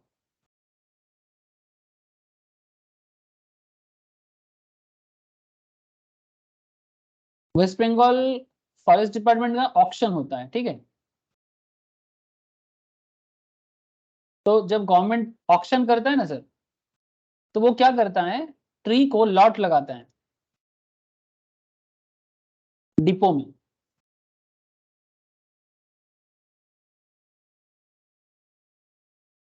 लेकिन सर एक इंटरेस्टिंग फैक्ट है इसमें, जब वेस्ट बंगाल गवर्नमेंट अपना फॉरेस्ट का, ये देखो कुछ इस तरह का होता है, जैसे ये वेस्ट बंगाल का नहीं है, ओडिशा का है, कोई बात नहीं, पूरे भारत में सिस्टम तो फॉलो होगा ना। जैसे ये जो इसको बोलते हैं डिपो, ठीक है, ये जो मैं ओपन किया, ये क्या ओपन किया सर, मैंने डिपो ओपन किया। फॉरेस्ट प्रोड्यूस जब गवर्नमेंट उसको लीगली काटता है, ठीक है, लीगली सर, मैं इलीगल बात नहीं कर रहा हूँ, जब लीगली काटता है फिर मर्चेंट आता है, मर्चेंट आके लकड़ी जो काम समझता है ना, वो उस लकड़ी को पहचानता है कि भाई ये कौन सा लकड़ी है, इसका क्या काम हो सकता है, मार्केट में क्या भाव हो सकता है। फिर इसको खरीदने के लिए पैसा चाहिए, गवर्नमेंट में रजिस्ट्रेशन करना पड़ता है, और मार्केट में सेल करने के लिए आपको मार्केट पता होना चाहिए। तो यहाँ पर क्या होता है कि जब भी कोई प्रोडक्ट सेल हो जाता है, ये पूरा लॉट पड़ा रहता है सर, ये पूरा लॉट फॉरेस्ट में पड़ा हुआ है। फॉरेस्ट इसको क्या किया, बेचना ही है, लेकिन फॉरेस्ट इसको क्या किया, इसको अभी जस्ट लॉट में रेडी किया, ठीक है, लॉट को रेडी किया। लेकिन जैसे ये इसमें से मानो मैं एक फॉरेस्ट मर्चेंट हूँ, ऐसे तो मैं नहीं हूँ, मेरे फैमिली में मेरे पापा करते हैं, चाचा करते हैं, ठीक है, कुछ रिलेटिव्स भी हैं वो भी करते हैं, क्योंकि मेरा नेटिव जो है वो जंगल एरिया में ही पड़ता है वेस्ट बंगाल का, इसीलिए थोड़ा ये कल्चर हम लोग के अंदर फैमिली में अंदर दिखता है। Now point is that forest merchant क्या करेगा, इधर जाएगा, जाके मानो वो बोला कि मेरे को ये पूरा लॉट लेना है, ठीक है सर, क्या दाम पड़ेगा, अरे लाख के ऊपर तो हो ही जाएगा, और ज्यादा होगा, कम तो नहीं होगा, ठीक है, मोर देन 1 लाख हो जाएगा। सर पॉइंट क्या है, जैसे ही मैं इसको बुक कर दूंगा ना, गवर्नमेंट इसको ना क्या कर देगा जानते हो, इसको स्पेसिफाई कर देगा, कुछ एक चिन्ह दे देगा, या फिर ऐसा या फिर ऐसा, ठीक है, अलग अलग चीजें यूज करते हैं, कभी राइट देता है, कभी क्रॉस देता है, माने ये सेल हो चुका है, ये और सेल नहीं हो पाएगा। तो फिर गवर्नमेंट ने क्या किया, इतना सारा फॉरेस्ट प्रोड्यूस में से ये लॉट कट कर दिया, माने ये और किसी और को सेल नहीं होगा। तो ये क्या हो गया सर, पहले अनसर्टेन था, अब ये स्पेसिफाई हो गया। अब जब स्पेसिफाई हो गया, अब देखो लकड़ी का तो पता नहीं लगेगा ना कि भाई कौन सा लकड़ी बिक गया है, कौन सा लकड़ी बिका नहीं है ना, इतना बड़ा जंगल के अंदर डिपो होता है, कभी अगर आपको किस्मत में मौका मिले जंगल डिपो विजिट कर सकते हो नॉर्मली, ठीक है, जंगल एरिया में जाने से, फॉरेस्ट कनेक्शन रहने से कर सकते हो। मेरे को बचपन से थोड़ा मौका मिला है, तो मैं जब भी गया हूँ तो मैं देखा हूँ सर इस तरह का। तो इसका मतलब समझ रहे हैं, स्पेसिफाई करने। लेकिन पहले समझ में नहीं था गवर्नमेंट कौन खरीदा है नहीं खरीदा है। जैसे ही आके बोला कि भाई ये मेरे को लेना है, इतना क्यूबिक फुट है, इसको लेना है, तो ये स्पेसिफाई हो गया। जैसे स्पेसिफाई हो गया, अब संगे संग शायद मैं उसको ना लूं, अब गवर्नमेंट के घर में कुछ दिन तक फ्री में रहने का मौका मिलता है, मैंने रखने का। फिर एक सर्टेन टाइम के बाद गवर्नमेंट इसका रेंट लेता है। मानो कि गवर्नमेंट ने मेरे को टाइम दिया कि 30 डेज के अंदर ये प्रोडक्ट तुम उठा के लेके जाओ। 30 डेज के बाद अगर मैं नहीं दिया ना तो मेरे को रेंट देना पड़ेगा, क्योंकि मेरा माल है ना, मैं पैसा दिया सरकार को, फिर भी मैं लेके नहीं जा रहा हूँ, तो मेरे को रेंट देना पड़ेगा, कभी कभी विथ इंटरेस्ट भी देना पड़ता है। सर इतना सारा नियम है क्या? अरे बहुत खेल है, ठीक है। जिंदगी सबसे ज्यादा एक्सपीरियंस देता है जब आप जिंदगी को एकदम एक्सपीरियंस के साथ अपने हाथों में देखते हो, ठीक है। बोलता है कि the biggest teacher in our life is our experience. Experience से बड़ा शिक्षक नहीं हो सकता, ना माँ ना बाप ना टीचर, कोई नहीं। बोलते हैं कि एक्सपीरियंस, इंसान अपने एक्सपीरियंस से जो सीखता है, इसीलिए एक्सपीरियंस करने से डरना नहीं सर, ठीक है। एक्सपीरियंस करो, घर में बैठ के रहोगे तो कुछ समझ में नहीं आएगा, कुछ करो जिंदगी में, ठीक है। जब भी मौका मिले, अभी पढ़ रहे हो, पढ़ते पढ़ते भी कुछ चीजें हो सकता है, जो हो सकता है करो, एक्सपीरियंस करो, अलग अलग एक्सपीरियंस करोगे ना, सीख मिलेगा। चलो, वेरी गुड। आई होप कि आपको गुड्स का भी आइडिया लग गया कि गुड्स का कितना टाइप्स होता है। तो स्पेसिफिक गुड्स में 3 तरह का टाइप्स हो गया, ठीक है। एक हो गया स्पेसिफिक, एक हो गया असर्टेंट, एक हो गया अनअसर्टेंट। मैंने कोशिश किया कुछ एग्जांपल्स भी देने का। सेक्शन 2 सबसेक्शन 6 फ्यूचर गुड्स के बारे में बात करता है। मैंने आपको पहले ही बोला था फ्यूचर गुड्स के बारे में। 1000 quintals of potatoes to be grown on a एज field is not illegal, though the actual sale of future goods is not possible। Future goods actually sale नहीं हो सकता, जब तक आलू बनेगा नहीं तब बेचेगा कौन, मतलब बेचोगे कैसे? Contract of sale of future good is always an agreement to sell. Future goods का सेल हमेशा एग्रीमेंट टू सेल होता है, वो कभी भी प्योर सेल नहीं हो सकता, तो हमेशा एग्रीमेंट टू सेल रहेगा, क्योंकि गुड्स अभी तक बना ही नहीं है। It is never actual sale because a person can not transfer what is not in existence. जो तुम्हारा है ही नहीं उस चीज को तुम कैसे ट्रांसफर करोगे?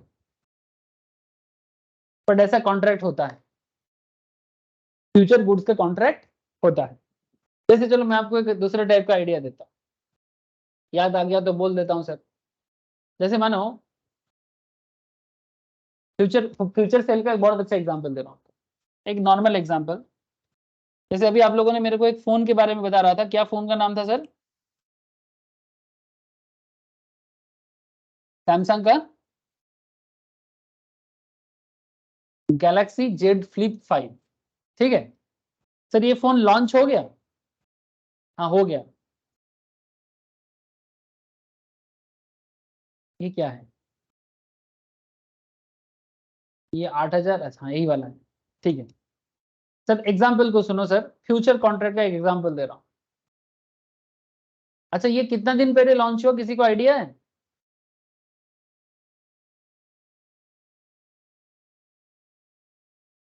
Last year. Last year, okay. चलो मैं एग्जाम्पल क्रिएट करता हूँ फटाफट। मानो कि ये फोन अभी तक लॉन्च हुआ नहीं है, ठीक है। मानो ये लॉन्च होने वाला है 6 दिसंबर को, ठीक है। अभी भी 1 महीना टाइम है ये फोन लॉन्च होने में, ये टू बी लॉन्च्ड। और अमेजन में इसका एडवर्टाइजमेंट दिया जा रहा है सर, ये टू बी लॉन्च्ड। अगर बुक करना चाहते हो तो बुक कर लो, if you are a prime member then you can book first, okay. तो first come first serve basis ऐसा करके आपने एक दिया ना sir. What is the point?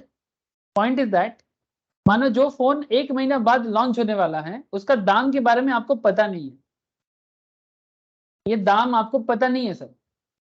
ये तो दिया है, मैं बोल रहा हूँ इसलिए आप देख रहे हो, लेकिन मैं बोल रहा हूँ कि आफ्टर 1 मंथ ये प्रोडक्ट क्या दाम पे लॉन्च होगा आपको पता नहीं। अब मानो सोमनाथ ऑलरेडी प्राइम मेंबर है, तो सोमनाथ ना बुक कर सकता है अमेजन पे, बिकॉज उसका प्राइम मेंबरशिप है। सोमनाथ ने फोन बुक कर लिया, अब जो भी दाम होगा वो तो पर्टिकुलर डेट में पता चलेगा ना, 6 दिसंबर को पता चलेगा। अब सुनो, इसमें एक खेल है सर, फ्यूचर कॉन्ट्रैक्ट बनेगा। सोमनाथ के साथ तुषार कॉन्ट्रैक्ट कर रहा है। तुषार क्या कॉन्ट्रैक्ट करना है? तुषार बोल रहा है सोमनाथ मेरा प्राइम मेंबरशिप नहीं है, लेकिन मेरे को ये फोन चाहिए।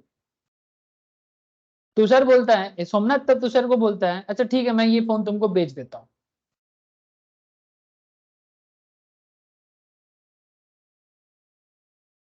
Somnath wants to sell this to Tushar, okay, and Tushar also wants to buy. But sir, point is that ये फोन अभी तक लॉन्च नहीं हुआ, yet to be launched है। कब लॉन्च करेगा? 6 दिसंबर को। ना क्वेश्चन उठता है, क्या सोमनाथ इसको तुषार को सेल कर सकता है?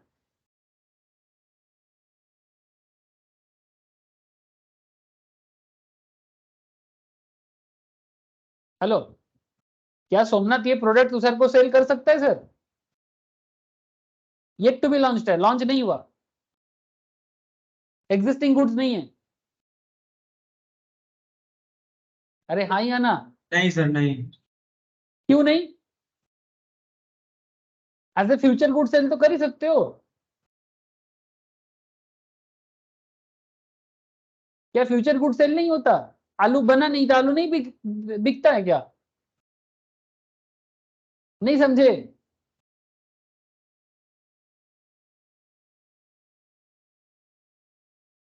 तुम तुषार के साथ कॉन्ट्रैक्ट कर रहे हो सर, फ्यूचर गुड्स का कॉन्ट्रैक्ट। तुषार को पता है कि सोमनाथ को मिलेगा, बिकॉज सोमनाथ के पास प्राइम मेंबरशिप है। 6 दिसंबर को जब लॉन्च होगा सोमनाथ को मिल जाएगा। लेकिन सोमनाथ यहाँ पर ना पता नहीं सोमनाथ को कि ये क्या दाम पे मिलेगा। तो सोमनाथ ने ना फिर भी एक स्पेकुलेशन खेला है। ठीक है, स्पेकुलेशन क्या है? सोमनाथ ने बोला कि 1,20,000। तुषार बोला ठीक है, आई एम रेडी टू पे 1,20,000। अच्छा, आप बोलोगे सर तुषार खुद भी तो ले सकता है। नहीं सर, तुषार खुद नहीं ले सकता। क्यों? Because Tushar is not a prime member. क्योंकि लिमिटेड एडिशन का आ रहा है। एग्जाम्पल सुनो, लिमिटेड एडिशन का है, वेरी फ्यू पीसेस से लॉन्च होगा, बाकी पीसेस आने पे और भी 1 साल देरी होगा। And Tushar is eager to buy. तो अगर उसके लिए 1,20,000 भी देना पड़े, Tushar is ready to pay to Somnath. This is the situation. अब सोमनाथ ने क्या खेला, 1,20,000 एक प्रेडिक्शन किया, अगर प्रोडक्ट का दाम 1,20,000 से ज्यादा होता है तो सोमनाथ का लॉस हो जाएगा। मैंने मानो लॉन्च डेट पे प्रोडक्ट का दाम पड़ा 1,25,000 6 दिसंबर को, तो सोमनाथ 5,000 का लॉस है। फ्यूचर कॉन्ट्रैक्ट था सर। लेकिन अगर लॉन्च डेट में ये 1,00,000 पे मिल रहा है तो सोमनाथ को 20,000 का प्रॉफिट है। This is how future contract actually happen in stock market also.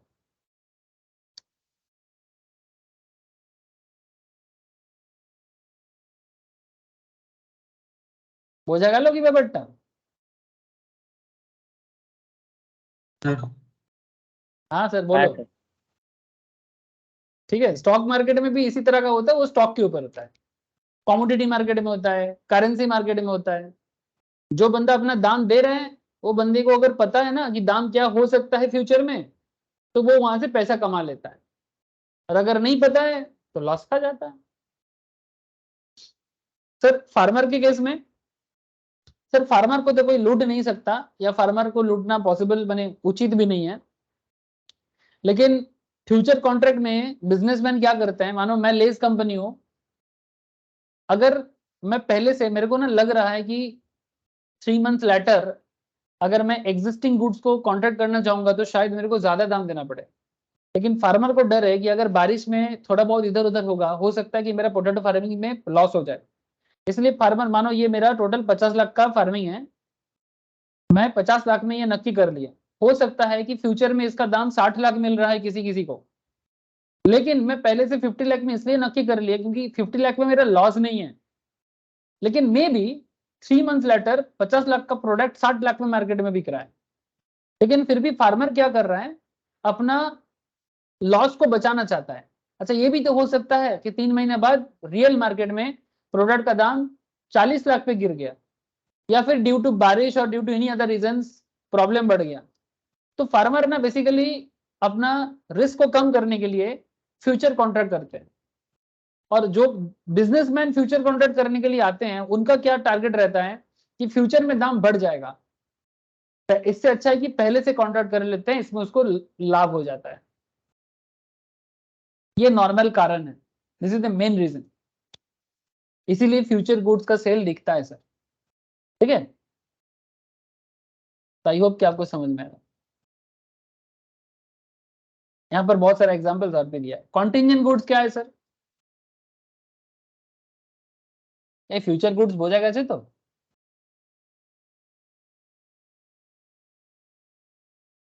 Hello हाँ sir. Okay sir, contingent goods क्या है सर? कॉन्टिंजेंट माने क्या? नॉर्मली हम लोग कुछ दिन पहले कॉन्टिंजेंट कॉन्ट्रैक्ट पढ़ रहे थे। एक्चुअली ये गुड्स हो भी सकता है, ना भी हो सकता है। The acquisition of which by seller depends upon an uncertain contingency. Uncertain events are called contingent goods. Section 6 subsection 2 sir होता क्या है, समझाते हैं sir. A agrees to sell to B a Picasso painting. Picasso माने the famous Picasso जो painter थे sir, Pablo Picasso. A agrees to sell B a Picasso's painting provided he is able to purchase it from its present owner. अगर मुझे Picasso का painting मिले तो मैं तुम्हें बेचूंगा, अगर मिले तो ना।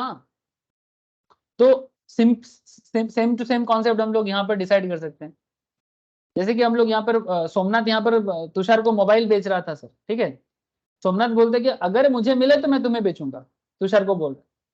अगर सोमनाथ को ही नहीं मिला तो फिर कैसे मिलेगा? है ना, सोमनाथ को ही नहीं मिला, ठीक है। जब लॉन्च हुआ सोमनाथ ने अप्लाई किया था, पर इतना हाई डिमांड था, इतना हाई डिमांड है कि सोमनाथ को मिला नहीं, ड्यू टू हाई डिमांड। तो सोमनाथ को मिला नहीं तो फिर सेल नहीं हो पाएगा। तो कॉन्टिंजेंट कंडीशंस पे बन गया सर, अनसर्टेन इवेंट।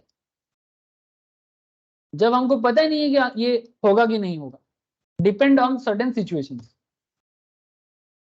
अगर सोमनाथ को मिलेगा तो तुषार को सेल होगा, अगर सोमनाथ को नहीं मिलेगा तो तुषार को सेल नहीं होगा। तो जब कोई गुड्स ऐसे कंडीशंस पे होते हैं उसे कंटिंजेंट गुड्स कहते हैं। Okay, section 6 subsection 2।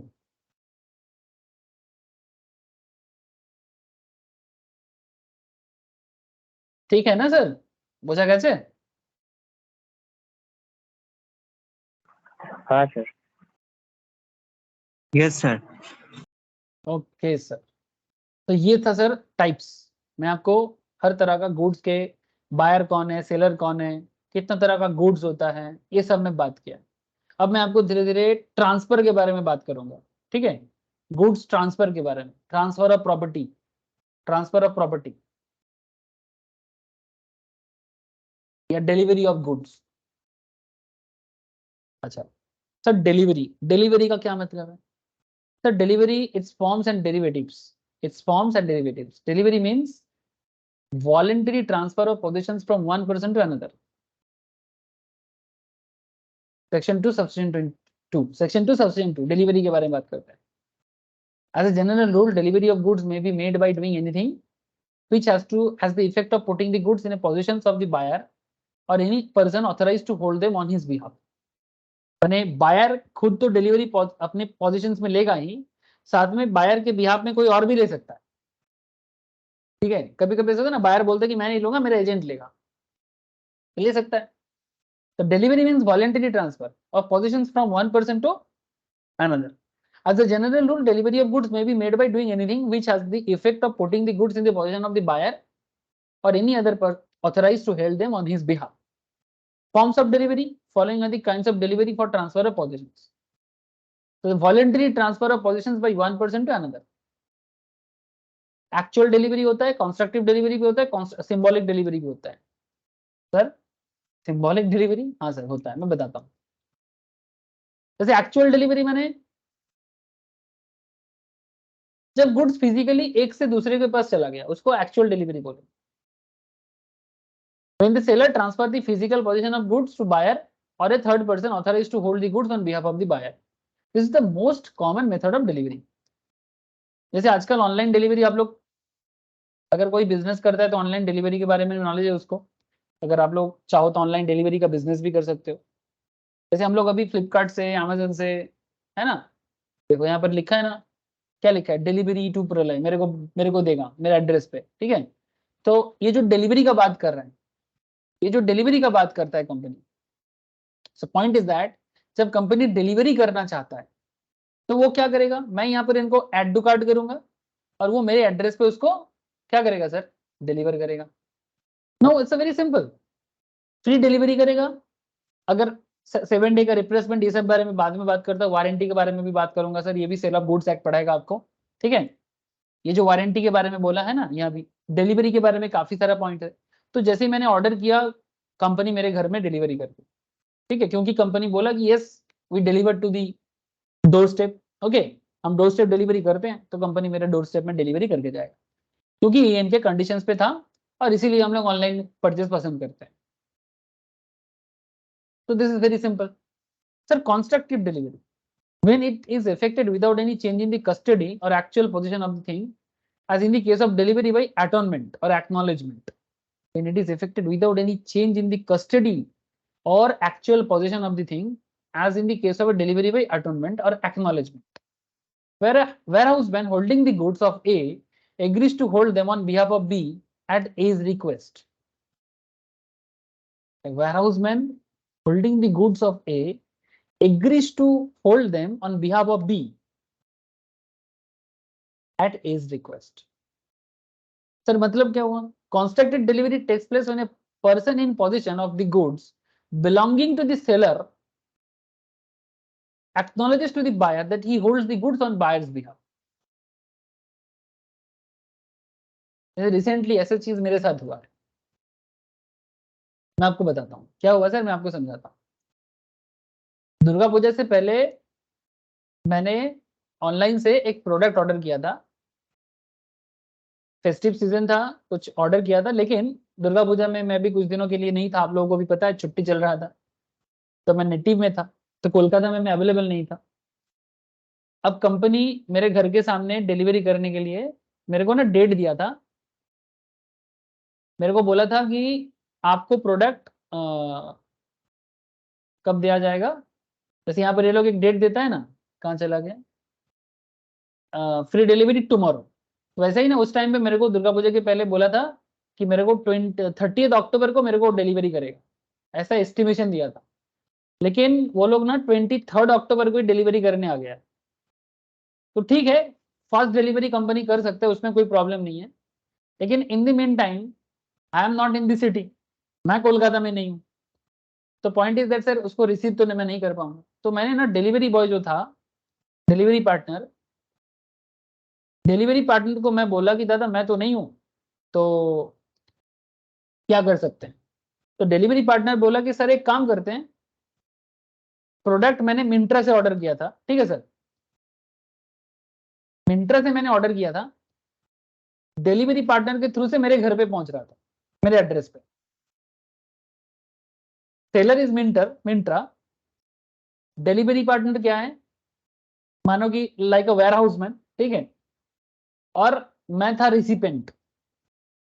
अब मैं रिसीव नहीं किया, लेकिन डिलीवरी पार्टनर बोला सर अगर आप मुझे विश्वास भरोसा के रूप में, ठीक है, बाय बिलीफ, ओके, अगर आप मेरे को इसको रिसीव करने के लिए बोलोगे तो मैं रिसीव जनरेट कर दूं। माने कॉन्सेप्ट ऐसा रहेगा कि डिलीवरी पार्टनर जो है वो मेरे बिहाफ में रिसीव कर लेगा, ठीक है, और जिस दिन मैं कोलकाता आऊंगा उनको कॉल कर दूंगा तो वो मेरे घर पे डिलीवरी कर देगा।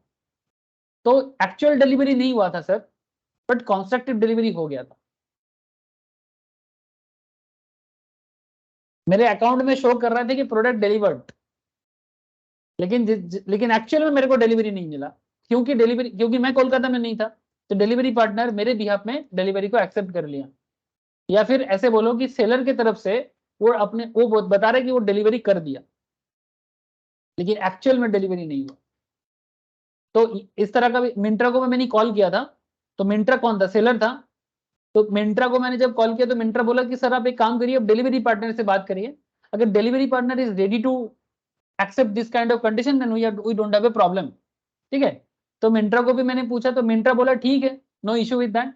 तो मिंत्रा डिलीवरी पार्टनर को बोला कि आप बायर के बिहाफ में इसको रिसीव कर लो, तो बायर के बिहाफ में उसने रिसीव कर लिया। तो इसको हम लोग क्या बोलेंगे, कॉन्स्ट्रक्टिव डिलीवरी। एक्चुअल डिलीवरी हुआ नहीं है पर सेलर की तरफ से यह डिलीवर्ड माना जाएगा, ठीक जैसे यहां पर बोला है। कस्टडी एक्चुअली चेंज नहीं हुआ, प्रोडक्ट अभी भी सेलर के घर में ही है, बात समझ रहे हो। प्रोडक्ट मिंत्रा के घर में ही था पर फिर भी शो कर रहा है कि मेरे पास मेरे को मिल गया, जहां पर एक्चुअल में मेरे को नहीं मिला, एक्चुअल में मेरे को नहीं मिला, लेकिन ऑफिशियली ये मिंत्रा की तरफ से सेल हो गया था।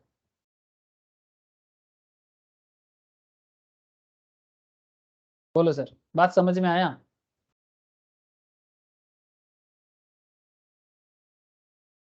Yes sir. ठीक Yes, है, sir.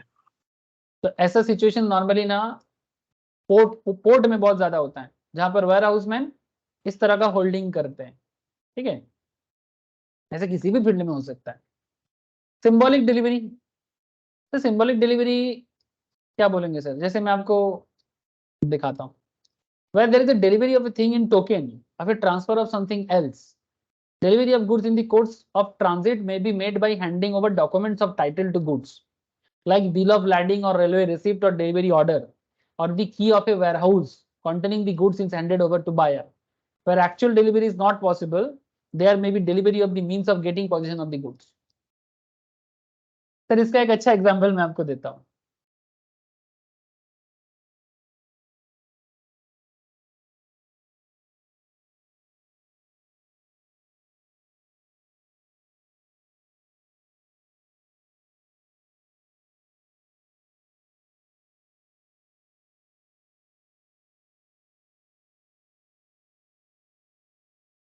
कभी कभी हम लोग देखते हैं, हाँ सर, कभी कभी हम लोग देखते हैं कि कोई क्या बोलेंगे सर, किसी को कार मिलता है, ठीक है, अरे स्पोर्ट्स वगैरह में कार मिलता है, तो कार जब मिलता है, जब अवार्ड दिया जाता है, तो क्या कार देते हैं कि कार का की देता है।